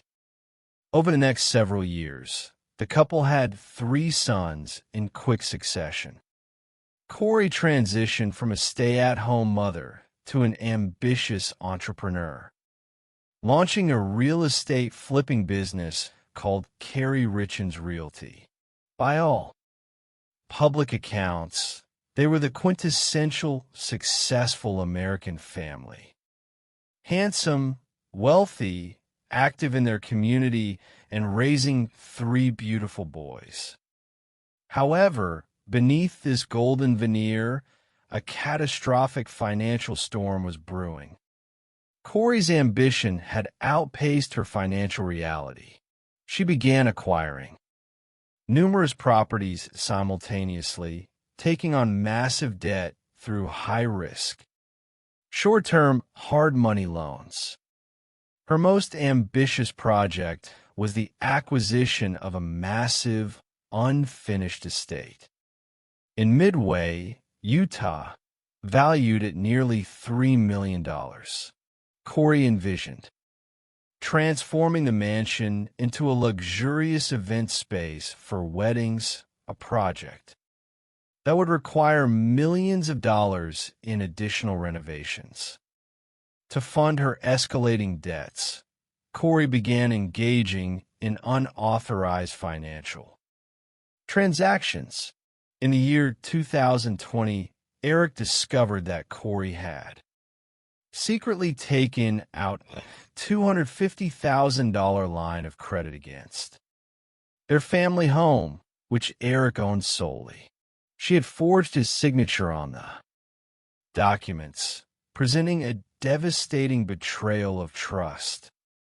Deeply alarmed, Eric consulted a divorce attorney and quietly restructured his estate. He established a private trust, naming his sister, Katie, as the trustee and executor, and designating his 3 sons as the sole beneficiaries of his estate, effectively cutting Corey out of his personal wealth. Despite these measures, Eric chose not to separate from Corey, opting instead for marital counseling in an effort to keep the family together for their children. It was a decision that would prove fatal. Chapter 9. The Call in the Night. On the night of March 3rd, in the year 2022, Corey claimed that she and Eric were celebrating. She had finally closed the deal on the Midway Mansion, a transaction that Eric had initially opposed due to the immense financial risk. According to Corey, she prepared a celebratory cocktail for Eric, a mixed drink containing alcohol, which he consumed in their bedroom. She claimed that she then went to sleep in her young son's room to comfort him during a night terror. At approximately 3 o'clock in the morning on March 4th, Corey placed a frantic call to 911. She reported that she had returned to her bedroom, touched Eric, and found him cold and unresponsive. The first responders who arrived at the scene encountered a chaotic environment. Paramedics attempted cardiopulmonary resuscitation, commonly known as CPR, utilizing a mechanical compression device that created a rhythmic, haunting sound in the bedroom. Eric was pronounced dead at the scene. He was 39 years old, highly athletic, and had no history of serious medical conditions, making his sudden demise deeply suspicious. The body-worn camera footage captured by responding officers documented Corey's initial statements. She appeared to be in deep shock, pacing the home and weeping. She told officers that Eric suffered from Lyme disease and occasionally consumed tetrahydrocannabinol, or THC, gummies to sleep. She also suggested that he received weekly allergy shots, hinting that he may have suffered a severe allergic reaction. Her mother, Lisa Darden, who arrived shortly after the call, supported this narrative, pointing out that Eric had looked pale and had complained of chest pains the previous evening. As the paramedics worked, one of the emergency medical technicians noticed a significant amount of blood exiting Eric's airway during chest compressions. This led to an initial informal hypothesis on the scene that Eric may have suffered a ruptured brain aneurysm. This explanation was initially accepted by the family as they try to make sense of the sudden tragedy. Eric's sister, Katie, arrived at the home, her raw, guttural screams of grief echoing through the hallways as she took the young boys upstairs to shield them from the scene. But the illusion of a sudden, natural death began to fracture almost immediately. Chapter 10. The Safe and the Book. The morning after Eric's death, a dramatic confrontation occurred at the Richens' home. Corey, desperate to locate Eric's will, hired a locksmith to drill open a large safe in the garage. Eric's sister, Amy, arrived at the property and witnessed the locksmith at work. A furious physical altercation ensued. Amy informed Corey that Eric had secretly established a trust, that she was not the executor, and that she did not own the home they were living in. Corey, in a rage, allegedly assaulted Amy, punching her in the face and neck, an incident that resulted in Corey's arrest and a subsequent conviction for assault. The legal battle over Eric's estate began immediately. Corey filed a civil lawsuit disputing the validity of the trust, desperate to access the funds she believed she was owed under the prenuptial agreement.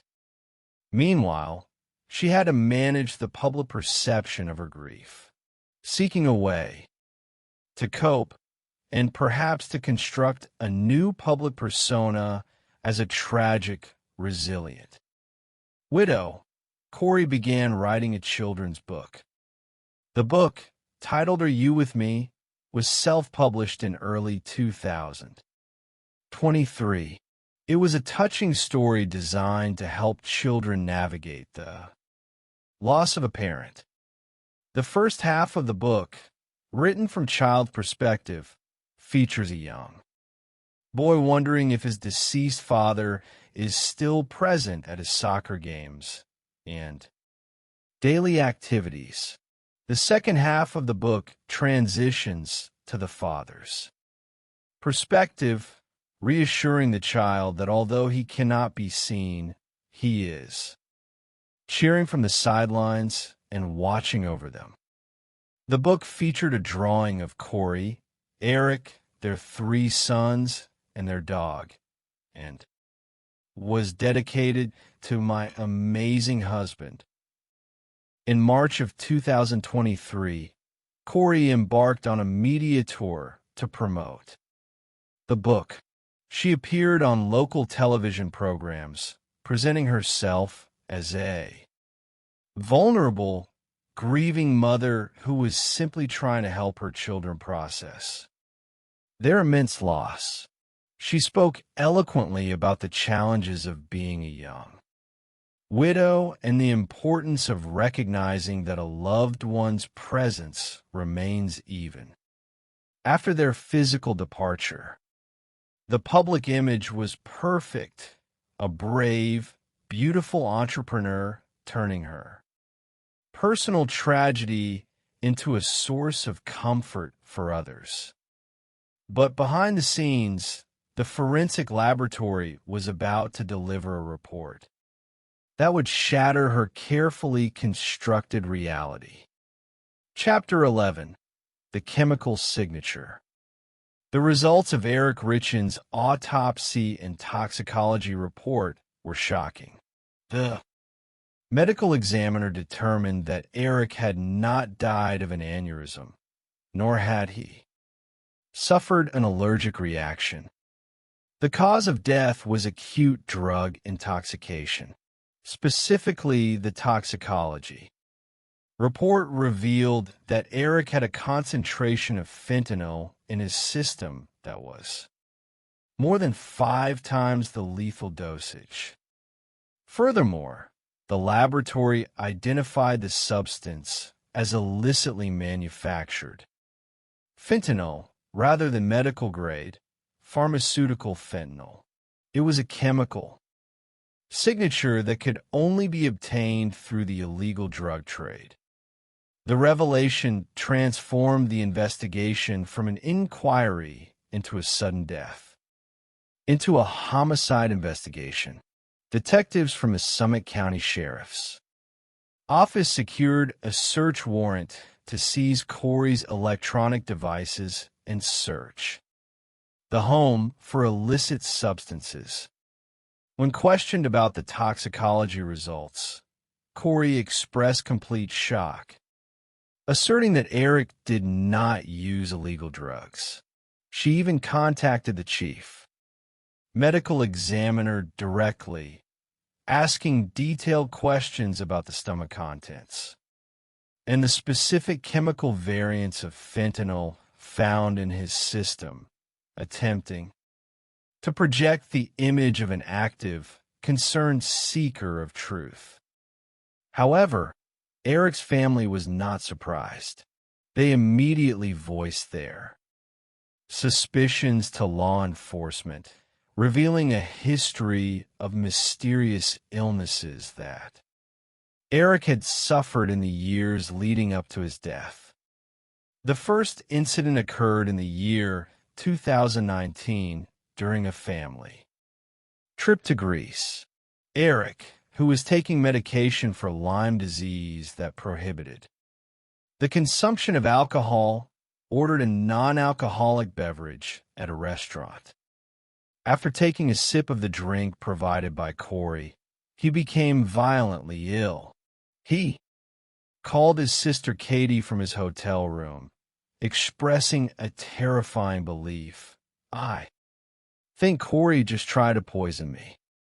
A far more specific incident occurred on Valentine's Day in the year 2022, less than 3 weeks before Eric's death.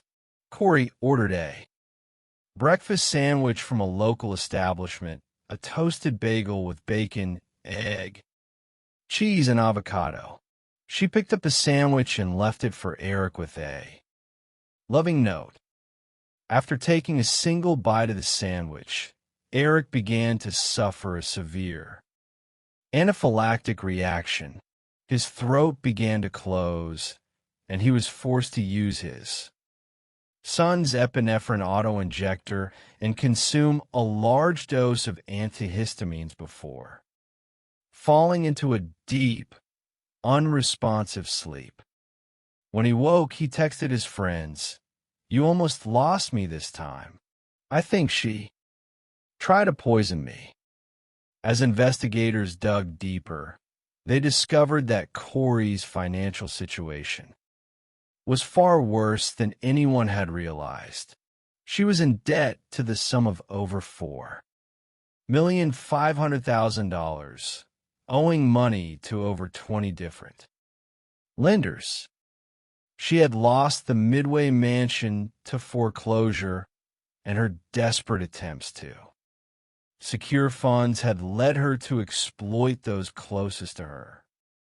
She had convinced her best friend, Chelsea Barney, to provide a $45,000 down payment on a home, only to fail to file the deed, resulting in the foreclosure of the property and the eviction of Chelsea's family. Another family, Taryn and Alec Wright, purchased a home remodeled by Corey, only to find the walls filled with toxic mold, resulting in severe health problems and financial ruin. Corey's world was collapsing under the weight of her financial crimes. She needed a massive infusion of cash, and Eric's death, which would trigger a significant life insurance payout and potentially allow her to challenge the prenuptial agreement, represented her only viable escape. Chapter 12. The acquisition of the poison. To prove a murder by poisoning, investigators must establish a clear link between the perpetrator and the acquisition of the toxic substance. In Corey's case, this link was uncovered through the meticulous work of a private investigator hired by the Richins family, whose findings were subsequently handed over to a new lead detective, Jeff O'Driscoll. The private investigator conducted a comprehensive analysis of Corey's phone records, identifying 3 individuals with whom she communicated constantly. During the weeks surrounding Eric's death, her husband, her mother, and a woman named Carmen Lauber. Lauber was an independent cleaner who had worked on several of Corey's real estate projects. She was also a woman with an extensive history of drug-related offenses. Detective O'Driscoll recognized Lauber as a critical vulnerability in Corey's defense. He initiated a search of Lauber's trash, discovering drug paraphernalia that constituted a violation of her probation. Armed with a search warrant, detectives entered Lauber's home. During the search, investigators made an extraordinary discovery taped to a mirror in Lauber's residence, was a copy of Eric Richen's obituary. Faced with the prospect of multiple felony drug and weapon charges that could carry a sentence of life in prison, Lauber agreed to cooperate with the prosecution in exchange for immunity. Lauber's testimony provided the missing piece of the puzzle. She revealed that in early 2022, Corey had contacted her, asking if she could procure strong prescription pain medication for an investor who had suffered a back injury. Lauber agreed and obtained a prescription opioid, which she delivered to Corey. A week later, Corey contacted Lauber again, requesting something much stronger, specifically asking for some of that Mexican stuff, which Lauber understood too. Fentanyl. Lauber contacted a local dealer, Robert Crozier, and purchased 30 fentanyl pills, which she delivered to Corey at one of her real estate properties. Corey paid for the drugs with a check from her business account for $1,300. The timing of these transactions was damning. Phone records revealed a flurry of 30 text messages between Corey and Lauber on Valentine's Day, the exact day of the poisoned bagel sandwich. Furthermore, a second delivery of fentanyl occurred on February 26th, just days before Eric's fatal overdose. On May 8th, in the year 2023, Corey Richens was arrested and charged with the aggravated murder of her husband, along with multiple counts of possession of controlled substances with intent to distribute. The public reaction was a mixture of horror and fascination.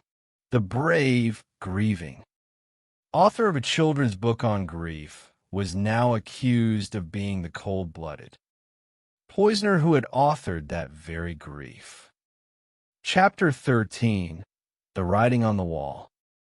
As Corey sat in the Summit County Jail awaiting her trial, her defense team, led by attorney Sky Lozero, argued that the prosecution's case was entirely circumstantial. They pointed out that investigators had found no physical traces of fentanyl inside the home and that there was no forensic evidence demonstrating how the drug had actually entered Eric's system. They asserted that Eric's death was a tragic, accidental overdose, suggesting that he may have obtained the drugs himself to manage his chronic pain from Lyme disease. However, Corey's compulsive desire to control the narrative would once again prove to be her undoing. During a routine sweep of her jail cell, corrections officers uncovered a 4-page handwritten letter hidden inside her belongings. The letter, which began with the phrase, "Walk the dog," was written by Corey and addressed to her mother. In the letter, Corey instructed her mother to contact her brother, Ronnie, and direct him to provide false testimony to the court. She instructed that Ronnie should testify that Eric had told him that he obtained pain pills and fentanyl from Mexico, utilizing the workers on his family ranch. The prosecution immediately filed charges of witness tampering, presenting the letter as powerful evidence of consciousness of guilt. Corey's defense team attempted to minimize the damage, asserting that the letter was not a directive to commit perjury, but was actually a draft of a fictional manuscript she was writing. It was an explanation that strained credulity, a woman accused of murdering her husband and writing a book about it, was now claiming that her attempts to manufacture a defense were simply another creative writing project. The prosecution continued to build their case, amending the complaint to include the charge of attempted murder for the Valentine's Day bagel incident. They also uncovered a second, powerful motive, an affair. An associate of Corey's, a handyman named Josh Grossman, came forward to law enforcement. Grossman revealed that he and Corey had been engaged in a passionate, years-long extramarital affair, communicating almost daily via text. In the weeks leading up to Eric's death, Corey had sent Grossman highly revealing messages, expressing her deep love for him and her desire for a future. Together, on February 19, 2022, she texted Grossman, "If he could just go away and you could just be here, life would be so perfect." Most damning of all was a text sent to Grossman less than 48 hours before Eric was found dead. "Hang in until Friday. Life is going to be different, I promise." Chapter 14, The Judgment of the Eight. In the spring of 2024, Corey's legal representation underwent a significant change. Her defense attorney, Sky Lozaro, withdrew from the case due to a conflict of interest and was replaced by experienced public defenders Kathy Nestor and Wendy Lewis. The defense team prepared for a long, arduous trial, expecting the prosecution to present a complex web of financial and digital evidence. The trial commenced in a small courthouse nestled in the mountains of Utah. Due to specific legal provisions, the case was presented to a jury of 8 individuals, 6 men and 2 women. Among them was Laura, who was selected as the jury foreperson. Laura, like many of the jurors, had entering the courtroom with very little knowledge of the case, committed to rendering a fair and impartial verdict based solely on the evidence presented. The prosecution's opening statement, delivered by Brad Bloodworth, was a devastating synthesis of motive and opportunity. He laid out the millions of dollars in debt, the secret loans, the forged signatures, the illicit affair, and the desperate search for a financial escape. He painted a picture of a woman who was chronically unhappy in her marriage and willing to destroy her husband to secure a fresh start. The defense countered by focusing on the lack of direct physical evidence. They urged the jury to focus on the narrow window of 6 hours leading up to Eric's death, asserting that the prosecution could not prove how the fentanyl entered his system, and that without that proof, there was no case. Over the next 13 days, the prosecution called a succession of powerful witnesses. Eric's sister, Katie, took the stand, weeping as she recounted the horrific phone call from her father and the devastating loss of her brother. Carmen Lauber testified with immunity, detailing the exact process by which Corey had requested and purchased the lethal fentanyl. The defense cross-examined Lauber aggressively, highlighting her criminal history and her motivation to lie to avoid prison. They argued that an addict's testimony could not be trusted. However, the prosecution supported Lauber's testimony with cellular phone records, text messages, and bank records showing the exact financial transactions. Then came the testimony of Josh Grossman, Corey's former lover. Grossman's appearance in the courtroom was highly anticipated. He was a quiet, slouched man who appeared deeply broken by the experience. As his highly private, emotional text messages were projected onto the screen for the courtroom to read, Grossman became visibly emotional, weeping on the stand. Grossman revealed a chilling conversation he had with Corey in the weeks following Eric's death. He testified that during a drive, Corey had turned to him and asked if he had ever killed anyone during his military service in Iraq. When he confirmed he had, she asked a highly specific follow-up question. How did it make you feel? It was a chilling revelation, suggesting a mind preoccupied with the psychological weight of taking a life. Chapter 15, The Unanimous Voice. Following 13 days of devastating testimony from the prosecution, the courtroom prepared for the defense to present its case. Legal analysts expected a lengthy defense lasting up to 10 days, featuring character witnesses and financial experts to counter the state's narrative.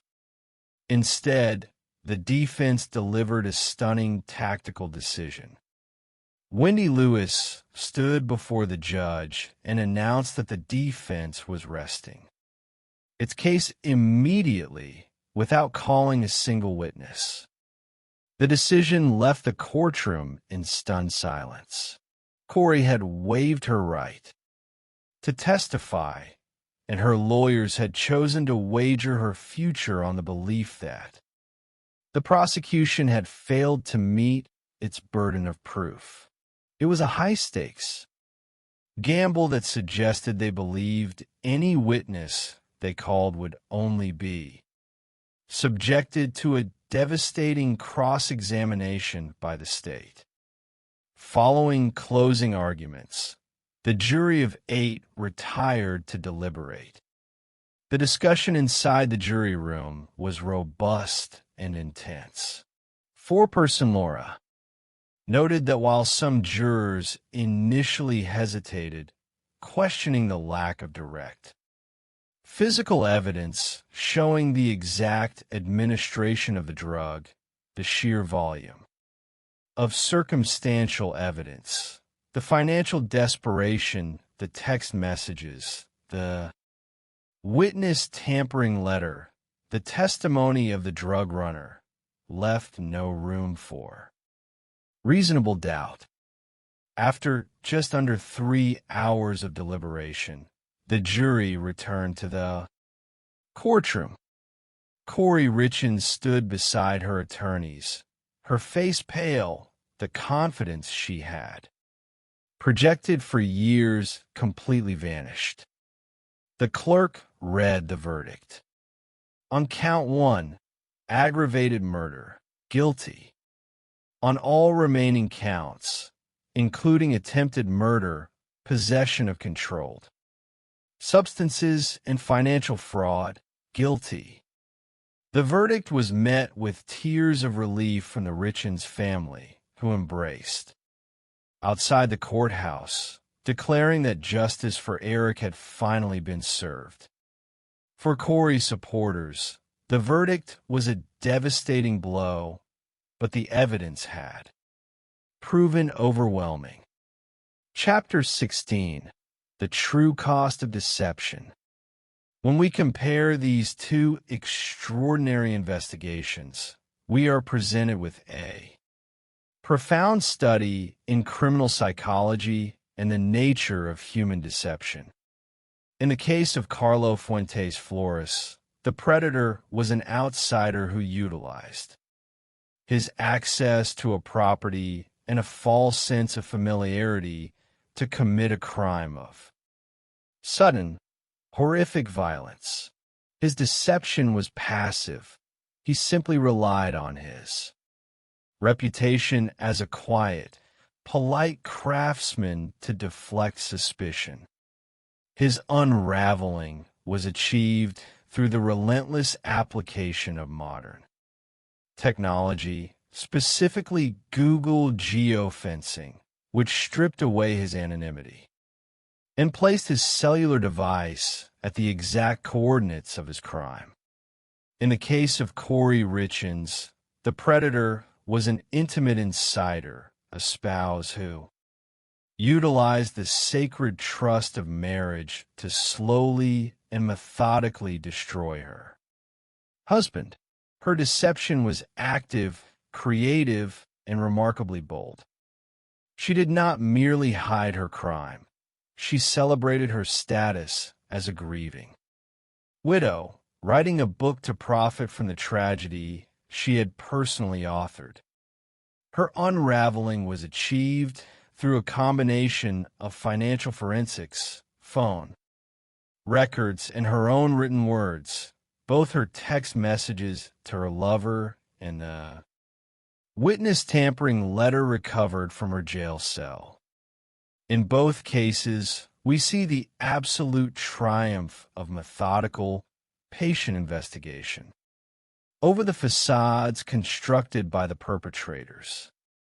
The San Luis Obispo County Sheriff's Office and the Summit County Sheriff's Office demonstrated exceptional commitment to seeking justice for Nancy Woodrum and Eric Richins, refusing to be swayed by initial appearances or the passage of time.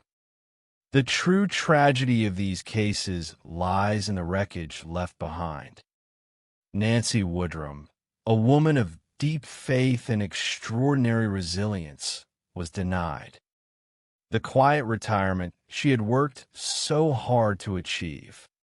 Eric Richins, a dedicated father who lived for his 3 sons, had his life stolen by the person who had promised to love and protect him. His 3 young boys, who were once the subject of a beautifully illustrated children's book on grief, must now grow up with the realization that their father is gone and that their mother is serving a life sentence for his murder. They have since been adopted by Eric's sister, surrounded by the love and support of a family that fought tirelessly for the truth. As we reflect on these narratives, we are reminded that justice is not merely a legal concept. It is a profound human necessity.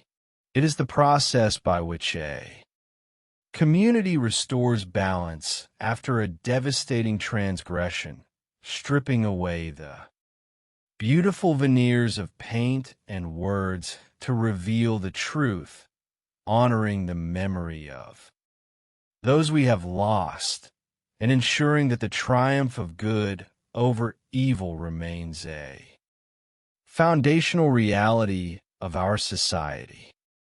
The human mind is a complex landscape capable of projecting beautiful facades of warmth, productivity, and normalcy while harboring dark undercurrents of greed, entitlement, and violence. In the study of criminal psychology, we frequently observe that the most profound tragedies do not occur in the shadows of the underworld, but rather in the quiet corners of respectable communities.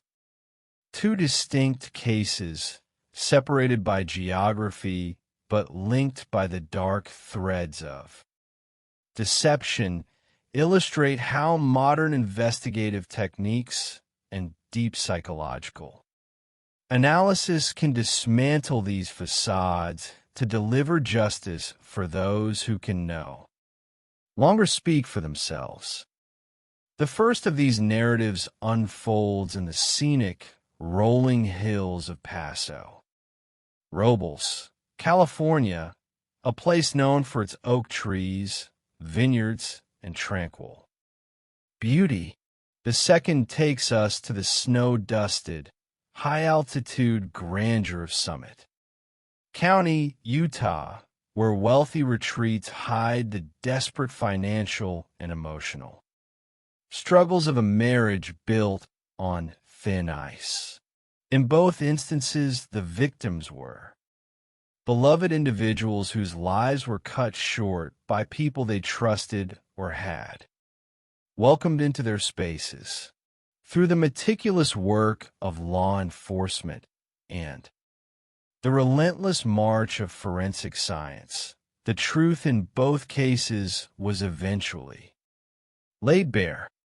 In the quiet countryside of Paso Robles, down El Faro Road, sat a secluded vacation property known as Paradise Ranch. The property was owned by Nancy Woodrum, a 62-year-old woman who was widely regarded as a pillar of her community. She operated a popular hair salon downtown called The Strand, where her warmth, generosity, and open heart endeared her to clients and friends alike. Nancy had experienced profound personal tragedies in her life, including the loss of an infant son, the passing of her daughter Amy from cystic fibrosis, and the sudden traumatic death of her husband, Robert. Despite these heavy burdens, her deep faith as a Jehovah's Witness sustained her.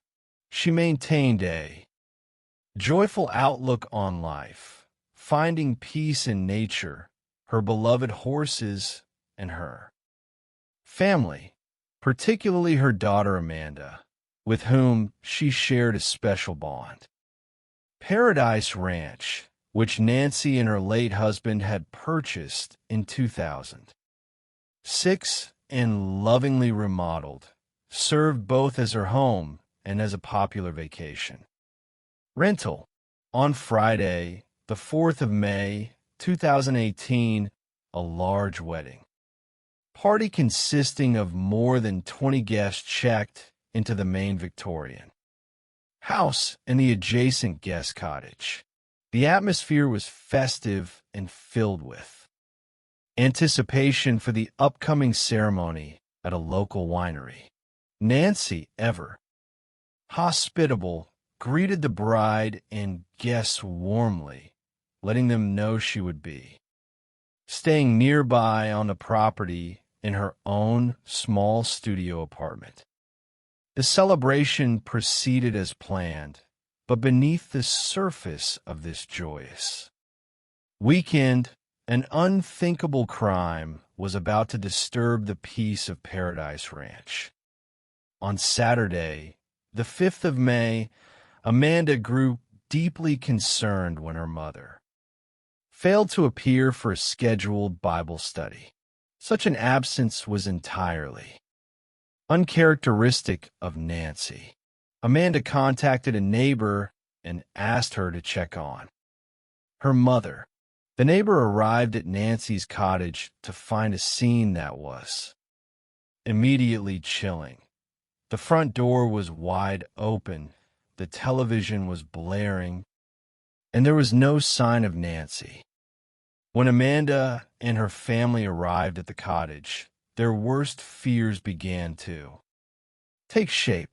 Inside, the apartment was orderly, yet key personal belongings, including Nancy's purse, car keys, cellular phone, and tablet, computer, were left behind on a bench.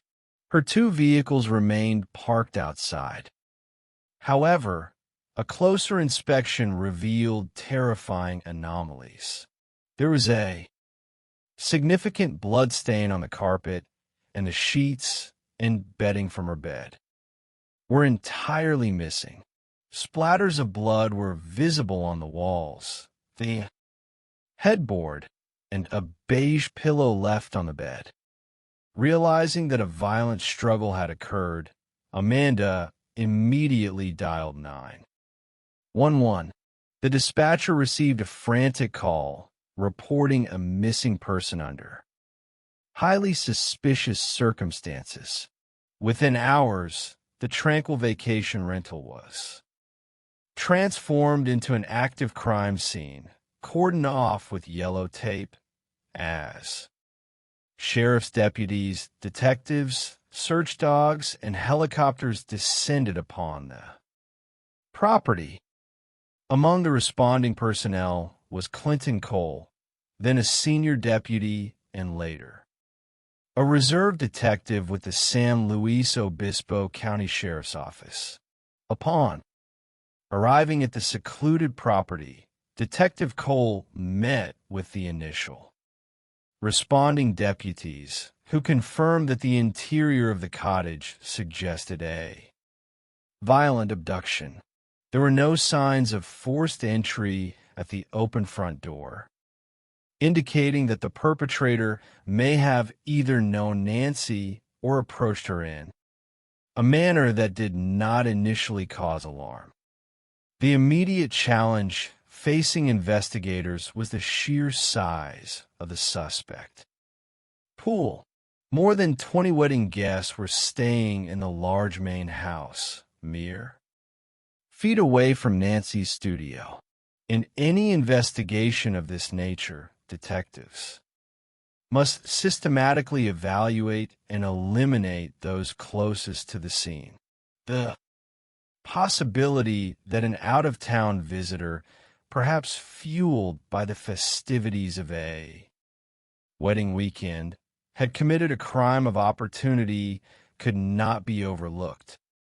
As the wedding guests returned to the property from their events, they were met by law enforcement and informed that they could not enter the residence, which was now a secure crime scene. The atmosphere became chaotic and emotional. The bride, who was staying in the guest cottage directly adjacent to Nancy's studio, sharing a single common wall, was horrified. She explained that she had retired to bed around 11:15 on Friday night and had used earplugs to sleep, hearing absolutely nothing during the night. The rest of the wedding party had returned from their rehearsal dinner at a local winery around 10:30 and had gone to bed by midnight. None of the 20-plus guests reported hearing any screams, vehicular movement, or signs of struggle. Investigators did, however, locate physical clues on the driveway outside the cottage. Detective Cole noticed 2 fresh tire tracks that had pulled close to the entrance alongside scuffle marks in the dirt, suggesting a physical altercation where someone had been dragged against their will. Inside the bedroom, a forensic examiner named Janine conducted a meticulous search for evidence by climbing a ladder and looking directly down at the bloody pillow left on the bed. She made a critical observation. On the side of the pillow opposite the heavy blood saturation, there was a faint, partial handprint. This print suggested that the perpetrator had used the pillow as a weapon, possibly to smother or suffocate the victim while holding her down. Forensic specialists carefully swabbed the area of the handprint for DNA, hoping to isolate the genetic profile of the attacker. While the forensic team worked on the property, a major discovery was made. Several miles away, an officer with the California Highway Patrol located several items of bedding and clothing discarded along La Ponza Road, approximately 6 or 7 miles from Nancy's home.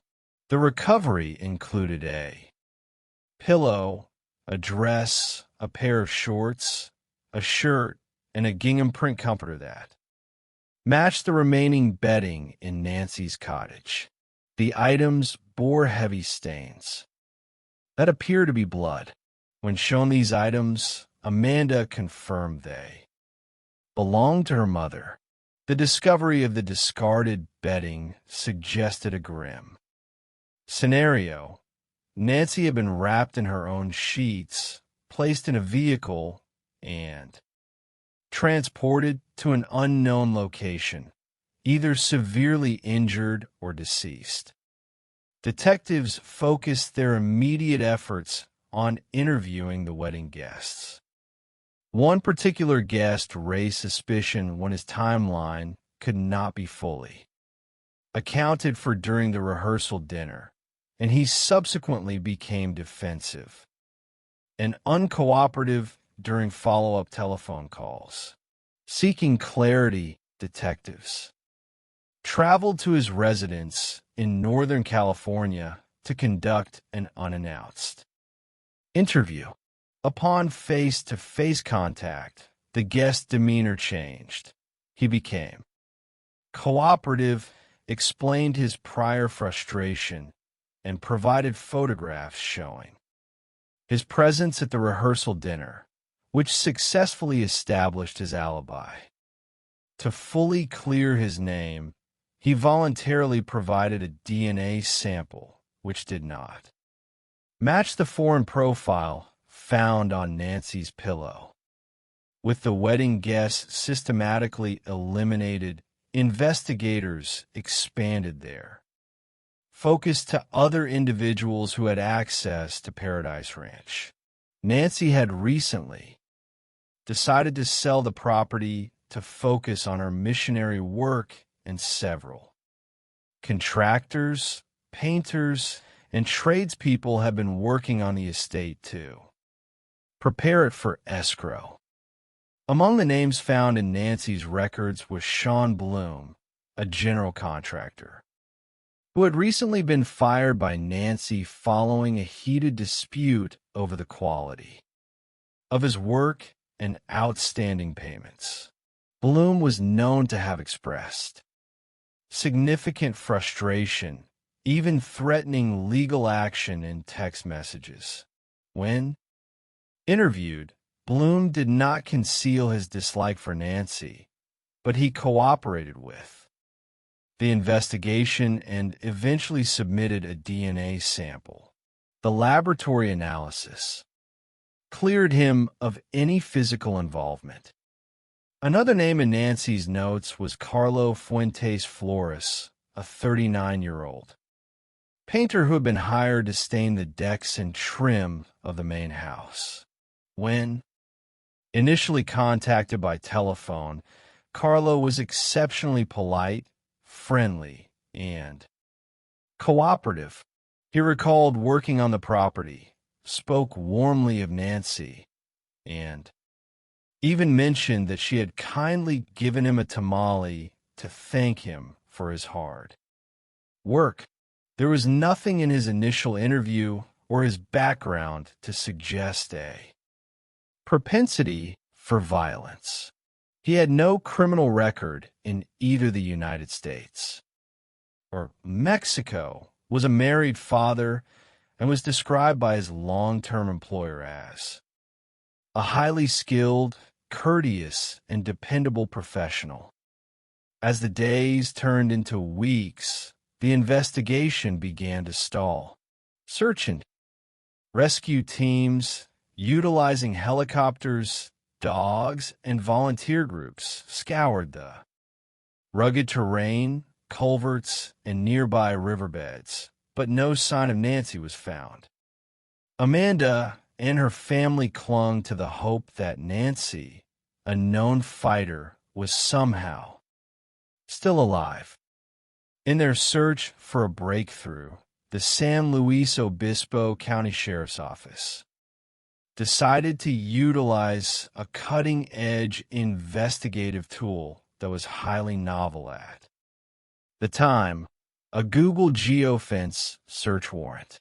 By establishing a virtual perimeter around Paradise Ranch and requesting data for the specific hour surrounding Nancy's disappearance, investigators hoped to identify any cellular devices present at the scene. A critical point of reference for their timeline was a failed 911 call. Telephone records revealed that a call to emergency services had been placed. From Nancy's billing account at precisely 12:17 in the morning on Saturday, the 5th of May, the call had lasted for 0 seconds, indicating it had been terminated almost instantly. This provided a precise time stamp for the initial assault. When Google returned the geofence data, investigators carefully analyzed the results.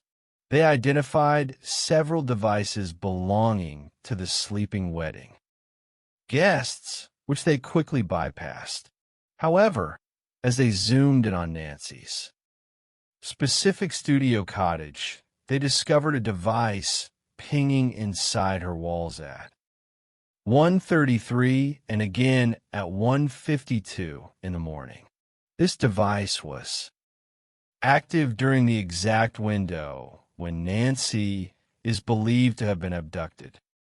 A subsequent search warrant for the subscriber information of that specific device yielded a name that sent shockwaves through the department: Carlo Fuentes, florist. The revelation forced investigators to reevaluate the mild-mannered painter. While his public persona was that of a polite, hard-working family man, a deeper forensic analysis of his digital footprint revealed a vastly different private life. Investigators discovered that Carlo's search history was filled with queries for specific adult content, particularly involving older women as well as searches for escorts in various cities.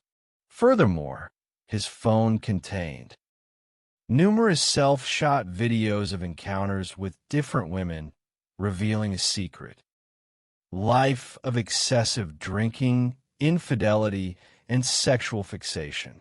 His employer later confirmed that Carlo had been demonstrating increasingly erratic behavior, drinking heavily and borrowing money for trips to Las Vegas.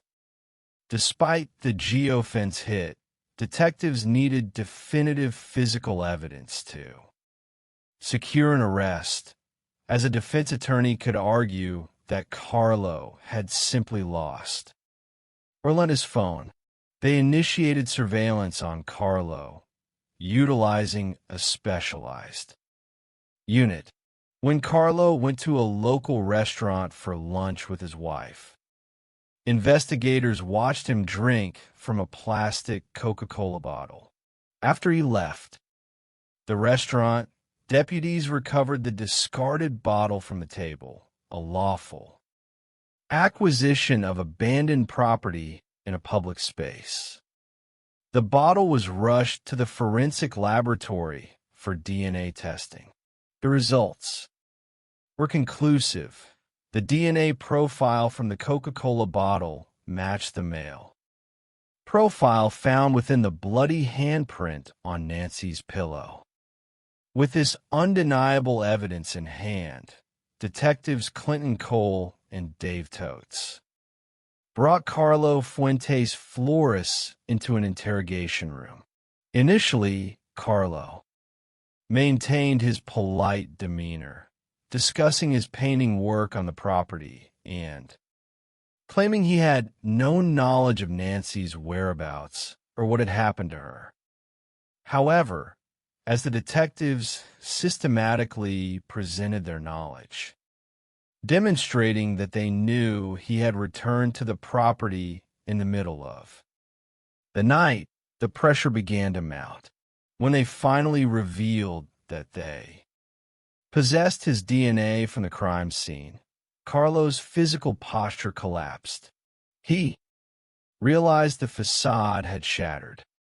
In a state of visible distress, Carlo began to confess, though his initial Statement was an attempt to minimize his culpability. He claimed that he had returned to Paradise Ranch after midnight to retrieve a ladder for his next job. While backing up his vehicle, he claimed he accidentally struck Nancy, who had walked behind his truck. He alleged that he carried her inside the cottage to help her, where she subsequently collapsed, and that the entire incident was a tragic accident. Detectives immediately challenged this narrative, pointing out that an accidental vehicular strike does not explain a sexual assault or the extensive blood spatter inside the bedroom. Under continued questioning, Carlo finally admitted to the full scope of his actions. He confessed that he had traveled to the property with the explicit intent of sexually assaulting Nancy, having misinterpreted her casual kindness and hospitality as flirtation. He admitted to entering her home, physically assaulting her to subdue her, raping her, and ultimately suffocating her with the pillow to prevent her from identifying him to the police.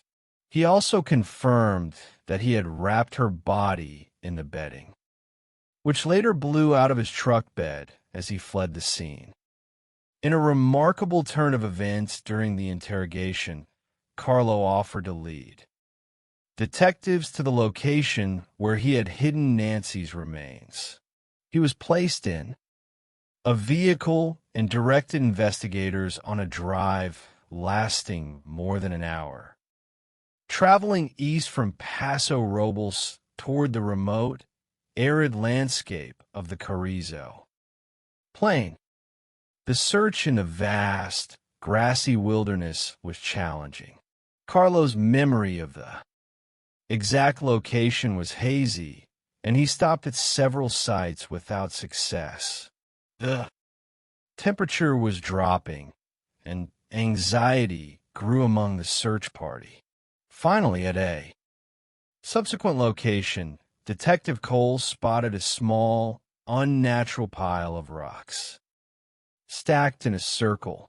Upon closer inspection, the grim reality was discovered. The scattered, skeletal remains of Nancy Woodrum, which had been subjected to significant animal activity. Upon seeing the sight, Carlo fell to his knees and began to weep, expressing contrition and asking the detectives to apologize to his family on his behalf. Following his formal arrest, Carlo wrote an apology letter to Nancy's family and his own. Although he subsequently entered a plea of not guilty, his defense team faced an insurmountable mountain of evidence, including his recorded confessions and recorded jailhouse telephone calls to his wife in which he admitted to his actions. The defense attempted to suppress his confession, arguing that because Carlo was a native Spanish speaker, his Miranda warnings should have been administered in Spanish. However, the prosecution demonstrated that Carlo spoke excellent English, communicated with his wife in English, and had clearly indicated his understanding of his rights during the interview. The judge denied the motion to suppress in January of 2022, rather than proceeding with a lengthy public trial. Carlo agreed to a slow plea. The prosecutor presented the comprehensive evidence to the judge, who subsequently found Carlo Fuentes Flores guilty of first-degree murder with the special circumstance of committing the murder during a rape and burglary. He was sentenced to life in prison without the possibility of parole. His subsequent appeal was officially denied in July of 2023. For Amanda and her family, the recovery of Nancy's remains and the finality of the sentence brought a measure of peace, though the void left by her absence could never be filled.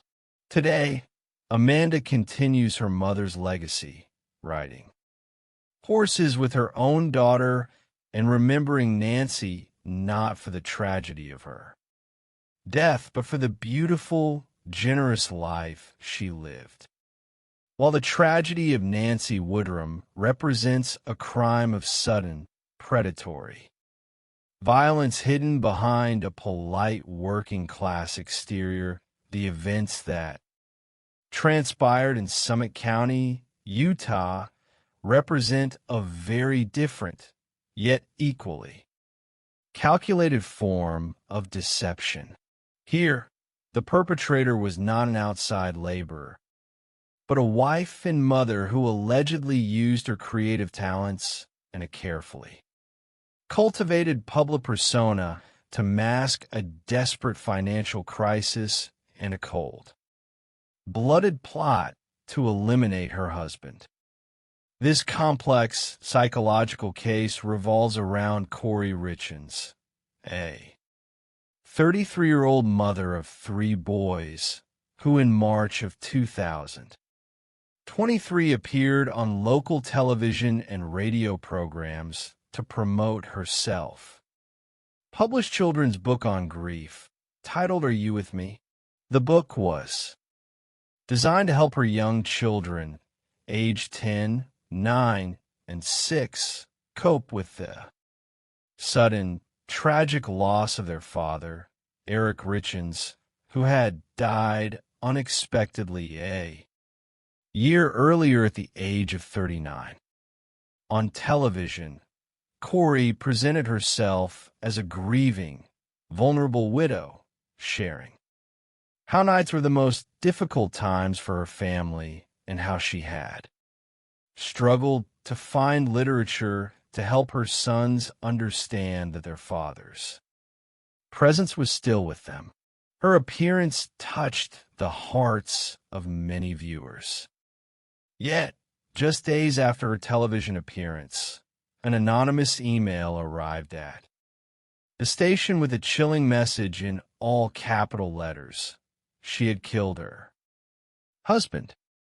To understand the unraveling of Corey Richens, one must examine the history of her relationship with Eric and the financial web she had woven around them. Eric Richens was a successful, hardworking businessman who owned a stone masonry company called C&E Masonry in Summit County, raised in a devout Latter-day Saints family. Eric was an avid outdoorsman, hunter, and dedicated father who coached his son's soccer teams. Corey and Eric had met years earlier while Corey was working as a cashier at a Home Depot in Park City, where Eric frequently purchased supplies. Despite an age difference, they experienced an immediate attraction. However, the relationship faced tension from the beginning. Eric's family harbored reservations about Corey. On the day of their backyard wedding, Eric's mother presented Corey with a prenuptial agreement designed to protect his masonry business. Although deeply upset, Corey signed the document. The couple went on to have 3 sons in quick succession, and they lived an affluent lifestyle, taking luxury trips and dining at expensive restaurants. While Eric's business thrived, Corey sought her own professional success. In 2019, she launched a real estate business focusing on purchasing, renovating, and flipping residential properties. Her ambition grew rapidly, and By 2021, she was managing 15 projects simultaneously. However, this rapid expansion was funded by highly risky financial maneuvers, including high-interest short-term loans, commonly known as hard money loans. Unknown to Eric, Corey began to accumulate staggering amounts of debt.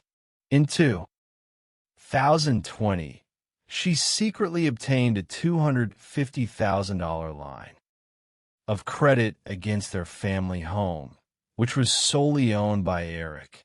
When Eric discovered this unauthorized loan, the trust within the marriage was severely fractured. He consulted a divorce attorney and took steps to alter his estate. Planning. He established a private trust, naming his sister Katie as the trustee, an executor, and designating his 3 sons as the primary beneficiaries, effectively ensuring that Corey would not inherit his business or the family home in the event of his death. Despite these deep marital rifts, the couple continued to live together and attend counseling, but the financial pressure on Corey continued to mount. Her most ambitious project was the purchase of a partially completed luxury mansion in Midway, Utah, valued at nearly $3 million. She envisioned transforming this massive property into a highly lucrative wedding and event center, but she lacked the capital to complete the necessary construction. As her financial house of cards began to collapse, strange incidents regarding Eric's health began to occur. In 2019, during a trip to Greece, Eric became violently ill after ordering a non-alcoholic beverage because he was taking medication for Lyme disease. He believed the drink had been intentionally spiked with alcohol, and he confided in his sister Katie that he suspected Corey had tried to poison him. A far more severe incident occurred on Valentine's Day in 2022. Corey purchased a toasted bagel sandwich from a local establishment and brought it to Eric with a loving note. After taking a single bite of the sandwich, Eric suffered a severe physical reaction.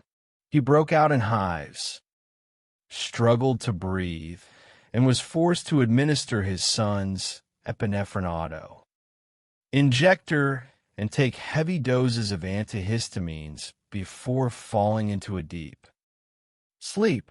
He later texted a friend, stating that he believed his wife had tried to poison him, writing, "You almost lost me this time."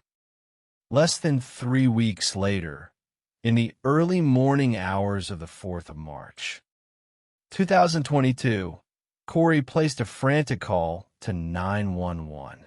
She reported that she had been celebrating a major real estate transaction with Eric earlier that evening, during which she had prepared him a mixed alcoholic drink.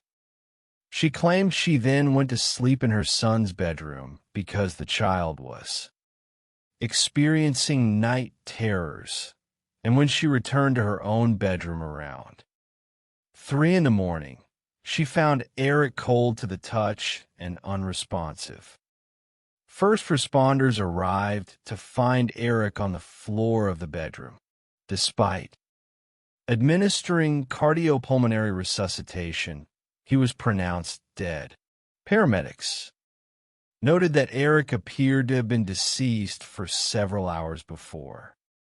Emergency services were contacted, and they observed an unusual amount of blood discharge, which initially led to speculation that he had suffered an internal hemorrhage or aneurysm. A mandatory forensic autopsy, however, revealed a far more sinister truth. The toxicological analysis determined that Eric had died from an acute overdose of fentanyl. The concentration of a drug in his system was more than 5 times the lethal limit, and the analysis confirmed that it was illicit, non-medical grade fentanyl rather than a pharmaceutical prescription.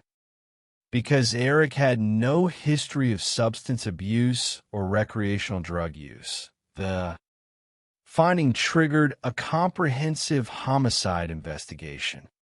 The Summit County Sheriff's Office, led by Detective Jeff O'Driscoll and other investigators, began to dissect the final months of Eric's life. At the same time, the family's private investigator began analyzing telephone records, which revealed a highly active channel of communication between Corey and a woman named Carmen Lauber. Lauber was a local housekeeper who had worked for Corey's real estate business. She also possessed a criminal record involving drug offenses. When authorities executed a search warrant on Lauber's residence, they discovered drug paraphernalia and, significantly, a copy of Eric Richen's obituary taped to a mirror. Faced with severe drug and firearm charges, Lauber agreed to cooperate with the prosecution. She revealed that in early 2022, Corey had contacted her, asking her to procure strong prescription pain medication for an investor who had suffered back injury. Lauber admitted that she had obtained hydrocodone pills and delivered them to Corey. Shortly thereafter, Corey contacted her again, requesting something stronger, specifically asking for some of that cold, hard stuff, which Lauber understood to mean fentanyl. Lauber purchased several fentanyl pills from a local dealer named Robert Crozier and delivered them to Corey's home, receiving a cash payment. The timing of these transactions was damning. Telephone records showed intense text message activity between Corey and Lauber on the day of the Valentine's Day sandwich incident, and again on the 26th of February, just days before Eric's fatal overdose. As investigators dug deeper into Corey's digital records, they uncovered a secondary, highly compelling motive. In addition to her millions of dollars of debt, Corey was engaged in a secret, years-long extramarital affair with a handyman named Josh Grossman, whom she had employed on her renovation projects. Text messages between Corey and Grossman revealed a deeply intense relationship. Corey expressed her desire to build a future with Grossman, writing that she wanted to divorce her husband and acquire millions of dollars to purchase the Midway Mansion, where she and Grossman could live in the guest house, operate the event center, and raise a family. In a message sent less than 48 hours before Eric's death, Corey urged Grossman to hang in there until Friday, promising that life was going to be different.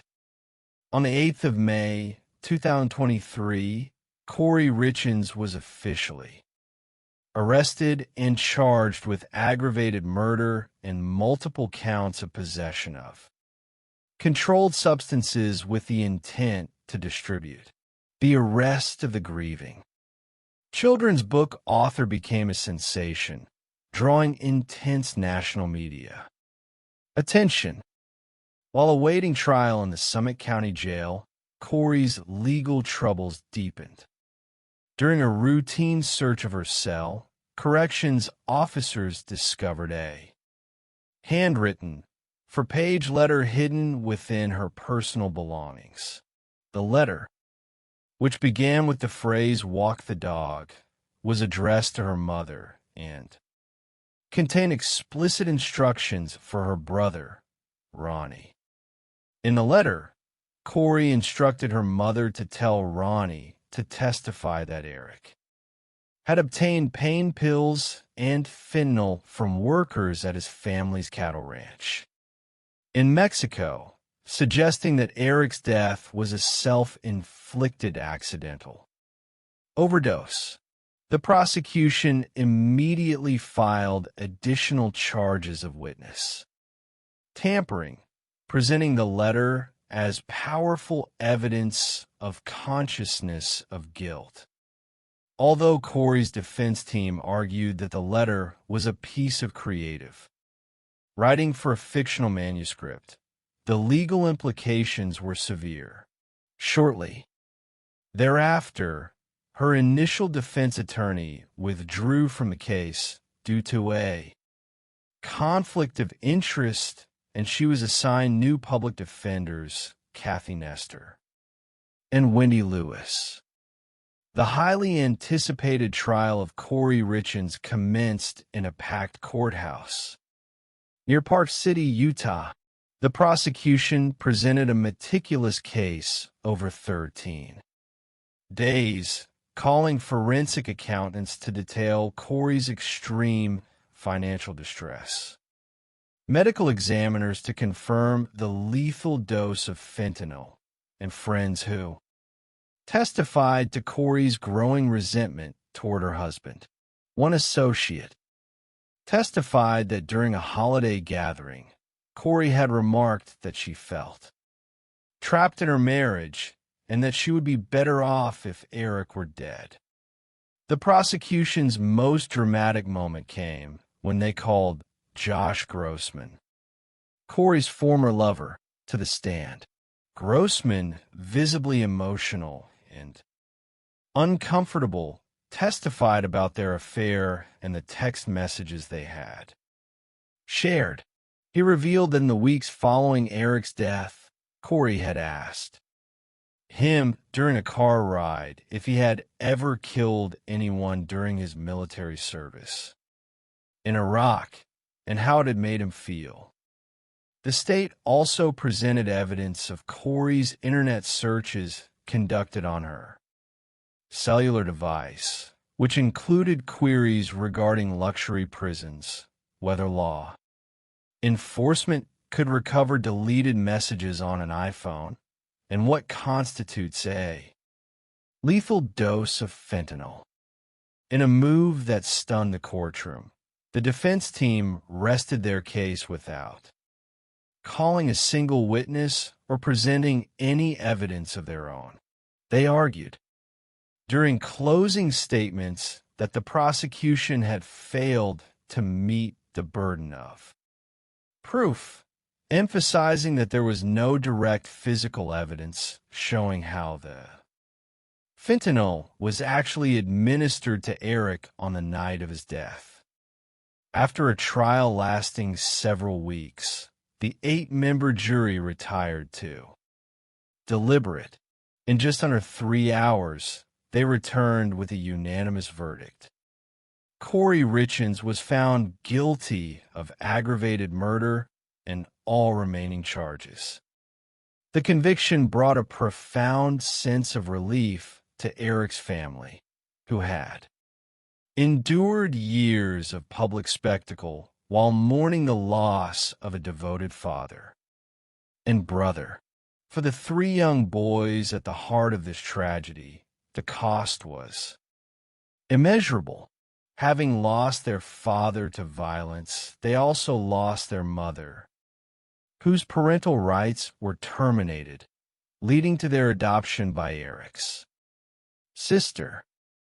When we analyze the psychology of these 2 perpetrators, we observe a striking contrast in their profiles, yet a shared pathology of extreme self-interest and disregard for human life. In the case of Carlo Fuentes Flores, we see a classic example of a compartmentalized life. To his family, employer, and community, he was a polite, hard-working craftsman. But beneath this controlled exterior lay a toxic mix of substance abuse, sexual entitlement, and a hidden fantasy life that he kept, entirely separate from his daily reality. When presented with Nancy's gentle, maternal hospitality, his distorted perception transformed her kindness into an invitation. When his advances were rejected, his sudden escalation to lethal violence revealed the true depth of his entitlement and his willingness to destroy a life to preserve his own freedom. In contrast, Corey Richins represents a highly calculated, instrumental style of offender. Her actions were driven not by a sudden impulse, but by a prolonged, systematic attempt to solve her financial and romantic problems through murder. She used her intelligence, her business acumen, and her creative skills to construct an elaborate facade of success and, later, of grief.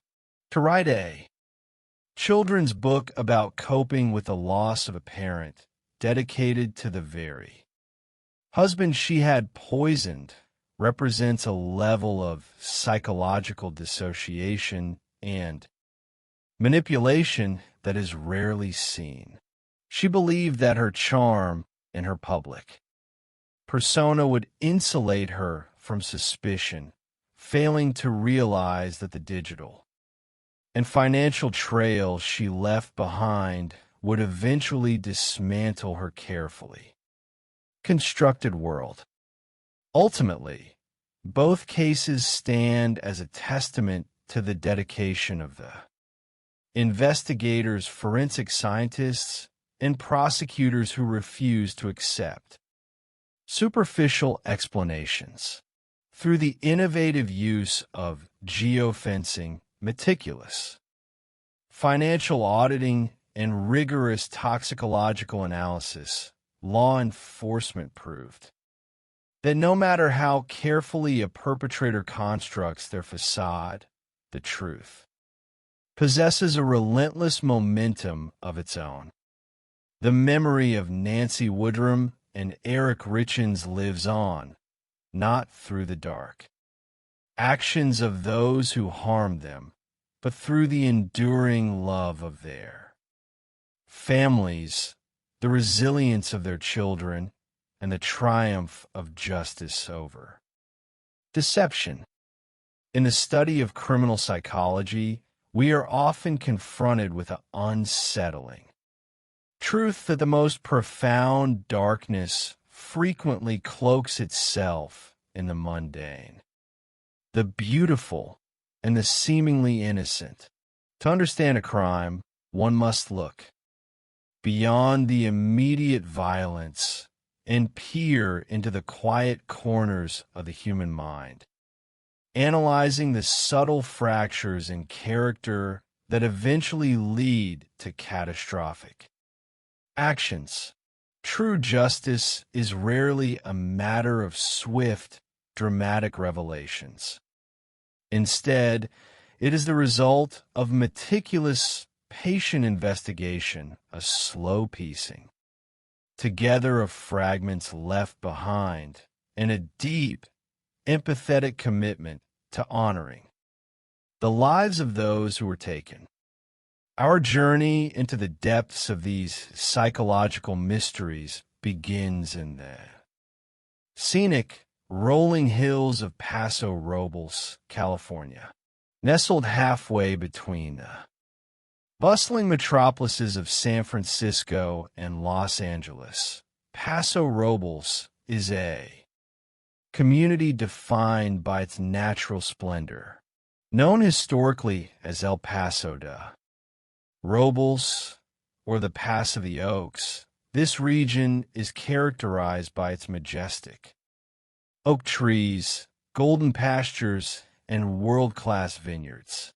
It is a place that many would describe as a fairy tale setting where people seek retreat from the chaotic pace of modern life.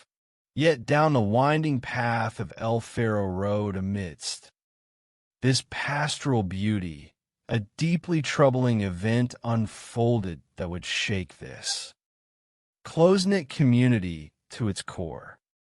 At the center of this quiet valley lived Nancy Woodrum, a 62-year-old woman who was widely regarded as a pillar of warmth and kindness in Paso Robles.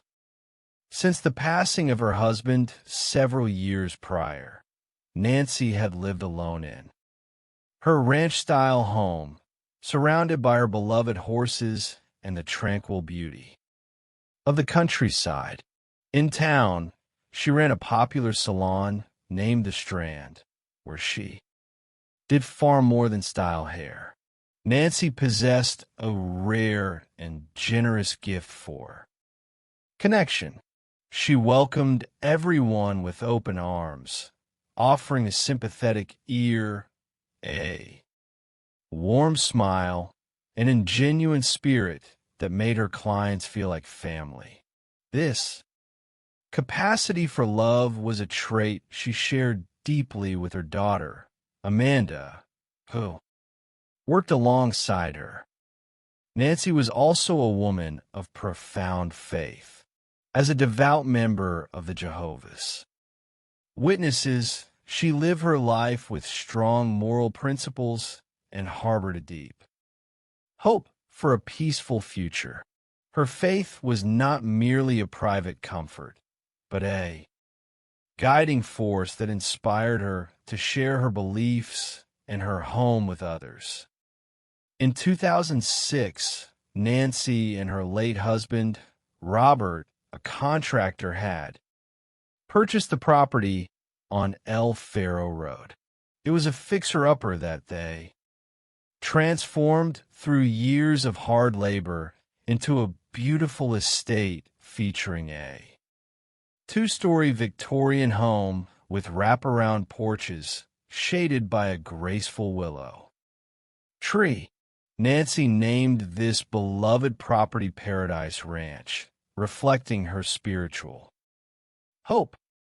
In order to share the beauty of the estate and perhaps ease her financial transition toward full-time volunteer ministry, Nancy began operating the main house as a vacation rental.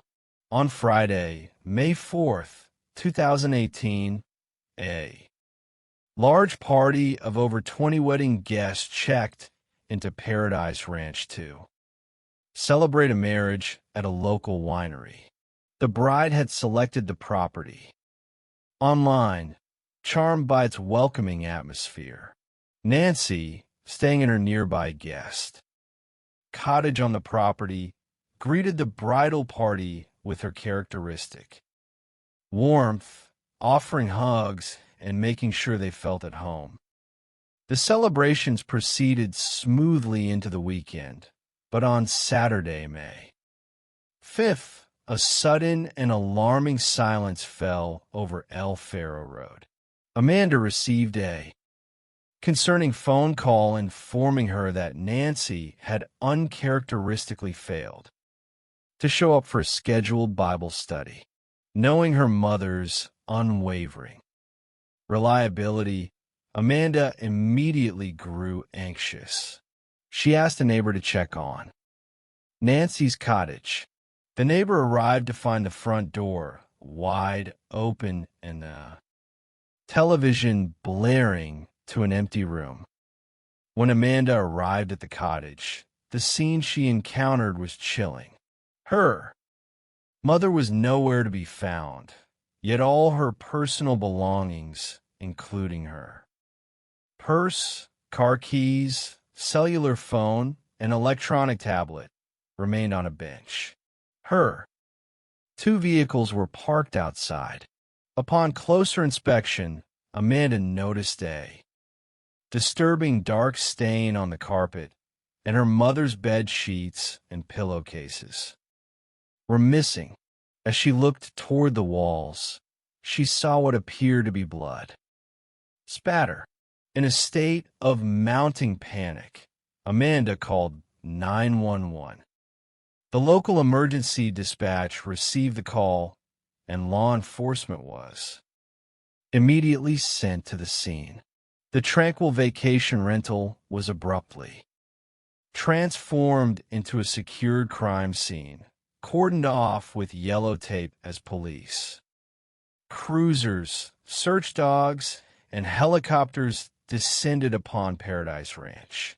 The wedding guests, returning from their festivities, found themselves in the middle of a major investigation. In the eyes of the detectives, every person on the property was a potential individual of interest. Among the first responders was Clinton Cole, a senior deputy with the San Luis Obispo County Sheriff's Office. Upon entering Nancy's cottage, Deputy Cole immediately recognized the hallmarks of a violent struggle. There were two large blood stains on the floor, blood spatter on a cabinet, the headboard, and the back wall, and a remaining beige pillow stained with blood. There was no sign of forced entry. To a trained investigator, the physical evidence spoke clearly. Nancy had been assaulted inside her sanctuary and transported away against her will. As the search for Nancy intensified, a crucial discovery was made by an officer with the California Highway Patrol, approximately 6 miles away along the secluded shoulder of La Ponza Road. Several items of bedding and clothing had been discarded. The pile included a blood-stained pillow, a dress, a pair of shorts, a shirt, and sheets with a pattern that matched the bedding in Nancy's cottage. Amanda later confirmed that these items belonged to her mother. The realization that Nancy had been wrapped in her own bedding and driven away in the dead of night filled the search efforts with a desperate urgency. With more than 20 wedding guests staying in the immediate vicinity, detectives faced the daunting task of interviewing and accounting for the movements of each individual. While the guests were cooperative, the logistics of managing a large suspect pool in a remote location added significant complexity to the early stages of the investigation. The detectives searched the grounds meticulously, discovering fresh tire tracks in the driveway and scuffle marks on the ground, indicating a struggle where someone had been forced into a vehicle. Inside the cottage, forensic technicians carefully analyzed the bloody pillow. An observant investigator, climbing a ladder to look directly down upon the scene, noticed a faint, partial handprint of blood on the fabric. The pattern suggested that the pillow had been used as a weapon to smother the victim. Technicians swabbed the area of the handprint, hoping to isolate the perpetrator's deoxyribonucleic acid, and sent the sample to a forensic laboratory for analysis. In the search for answers, investigators began systematic interviews. They paid close attention to anyone whose actions or statements seemed inconsistent.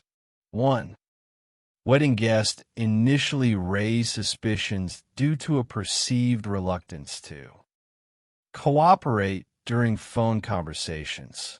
detectives traveled to his residence in Northern California to clarify his whereabouts on the night of the disappearance. The man's wife provided photographs showing him at the rehearsal dinner, resolving the confusion.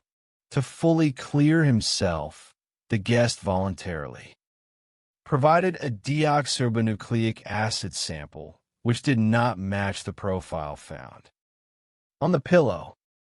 As the physical search of the foothills and nearby riverbeds yielded no sign of Nancy, detectives expanded their focus to others who had access to the property. Nancy had been preparing Paradise Ranch for sale, which meant several independent contractors, including painters, plumbers, and landscapers, had been working on the estate. Among these individuals was Sean Bloom, a general contractor who had recently had a highly contentious dispute with Nancy. Nancy had fired him due to dissatisfaction with his work, and Bloom had threatened legal action to secure payment. Given the heated nature of their disagreement, Bloom was treated as a primary individual of interest. When interviewed, he was candid about his frustration with Nancy, but he ultimately cooperated and provided a voluntary deoxyribonucleic acid sample. The laboratory confirmed he was not a match. Investigators also looked closely at Nancy's family dynamics, discovering a history of profound personal loss. Over the years, Nancy had suffered the devastating loss of an infant son, a teenage daughter who succumbed to cystic fibrosis, and her husband, who died suddenly of a heart attack. Through these immense tragedies, Nancy had maintained her resilience, sustained by her faith and her close relationship with Amanda. However, her relationship with her surviving son, Chad, was deeply strained. Chad had distanced himself from his mother and her religious beliefs, and the two had not spoken face-to-face in years. Strangely, records showed they had exchanged text messages on the night of her disappearance. When approached by detectives, Chad expressed a deep distrust of law enforcement and refused to provide a voluntary sample of his genetic material. Under surveillance, investigators observed Chad discarding several empty beer bottles after a traffic stop.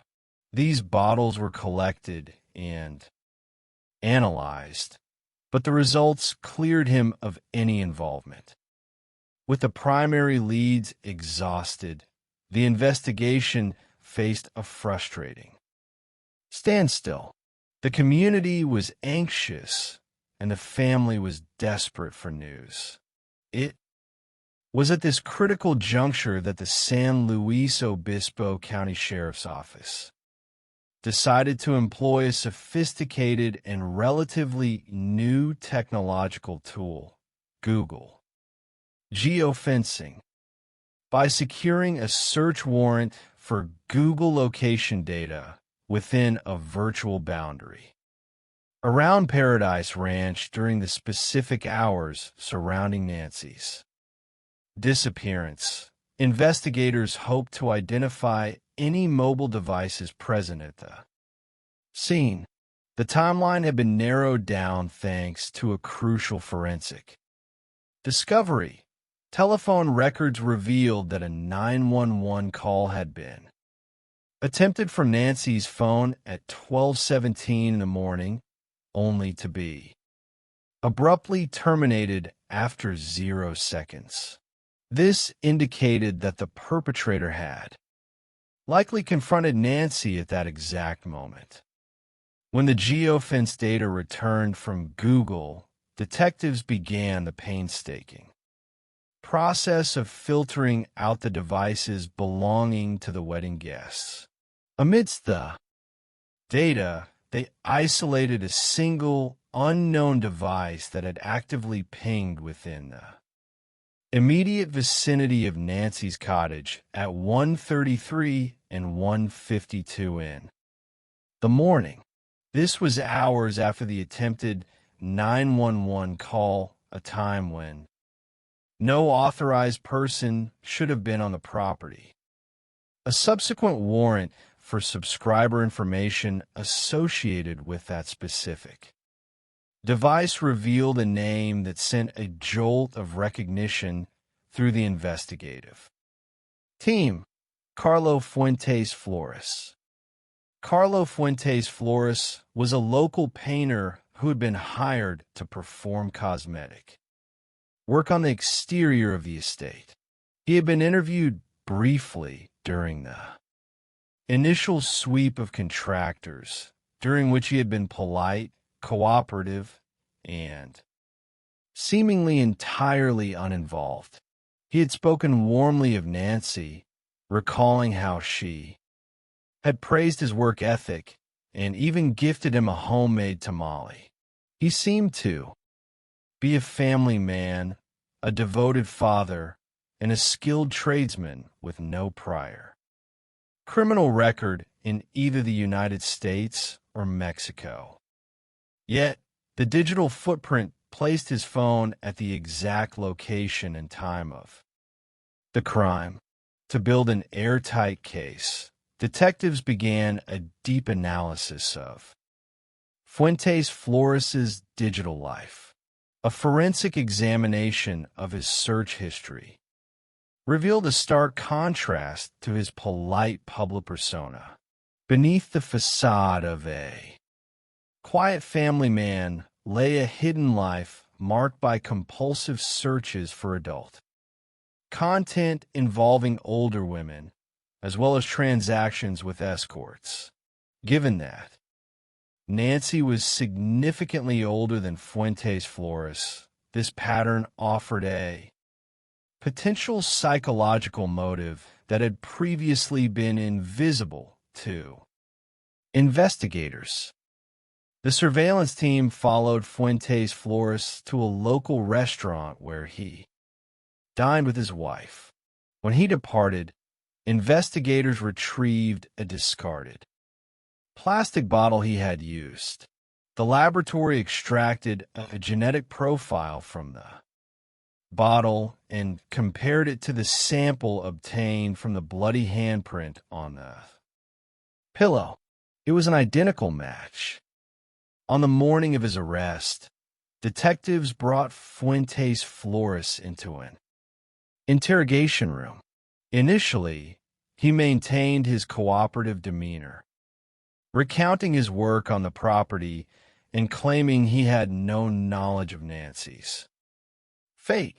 Detectives carefully guided him through his narrative, allowing him to establish statements that they could immediately disprove with their evidence. When the investigators finally revealed that they possessed undeniable scientific proof of his presence in Nancy's bedroom, Fuentes Flores' composure collapsed. He began to cry, stating that he had made a terrible mistake. He initially attempted to minimize his culpability, presenting a highly improbable scenario. He claimed he had returned to the ranch in the middle of the night to retrieve a ladder, accidentally struck Nancy with his vehicle in the dark, and carried her inside to help her. Detectives calmly but firmly dismantled this fabrication, pointing out the inconsistencies between an accidental vehicular collision and the extensive blood spatter and suffocation evidence inside the cottage. Realizing the futility of his lies, Fuentes Flores confessed to the horrific truth. He had returned to the property with the intent of sexually assaulting Nancy, forced his way into her home, committed the assault, and subsequently smothered her with the pillow to prevent her from identifying him. In a moment of apparent contrition, Fuentes Flores offered to guide detectives to the location where he had concealed Nancy's remains. The journey led investigators deep into the arid, rugged terrain of the Carrizo Plain, a remote desert area on the eastern edge of the county. After searching several locations, Fuentes Flores began to weep and pointed toward a small, unnatural arrangement of rocks amidst the dry brush. There, detectives discovered Nancy's remains. Following his confession and the recovery of the victim, Fuentes Flores was charged with first-degree murder under the special circumstance of rape. Despite his detailed confession and admissions made to his wife during recorded jail telephone conversations, he initially entered a plea of not guilty. His defense team attempted to suppress the interrogation recordings, arguing that as a native Spanish speaker, he should have been provided an interpreter despite his demonstrated fluency in English throughout the interview. The court denied the motion,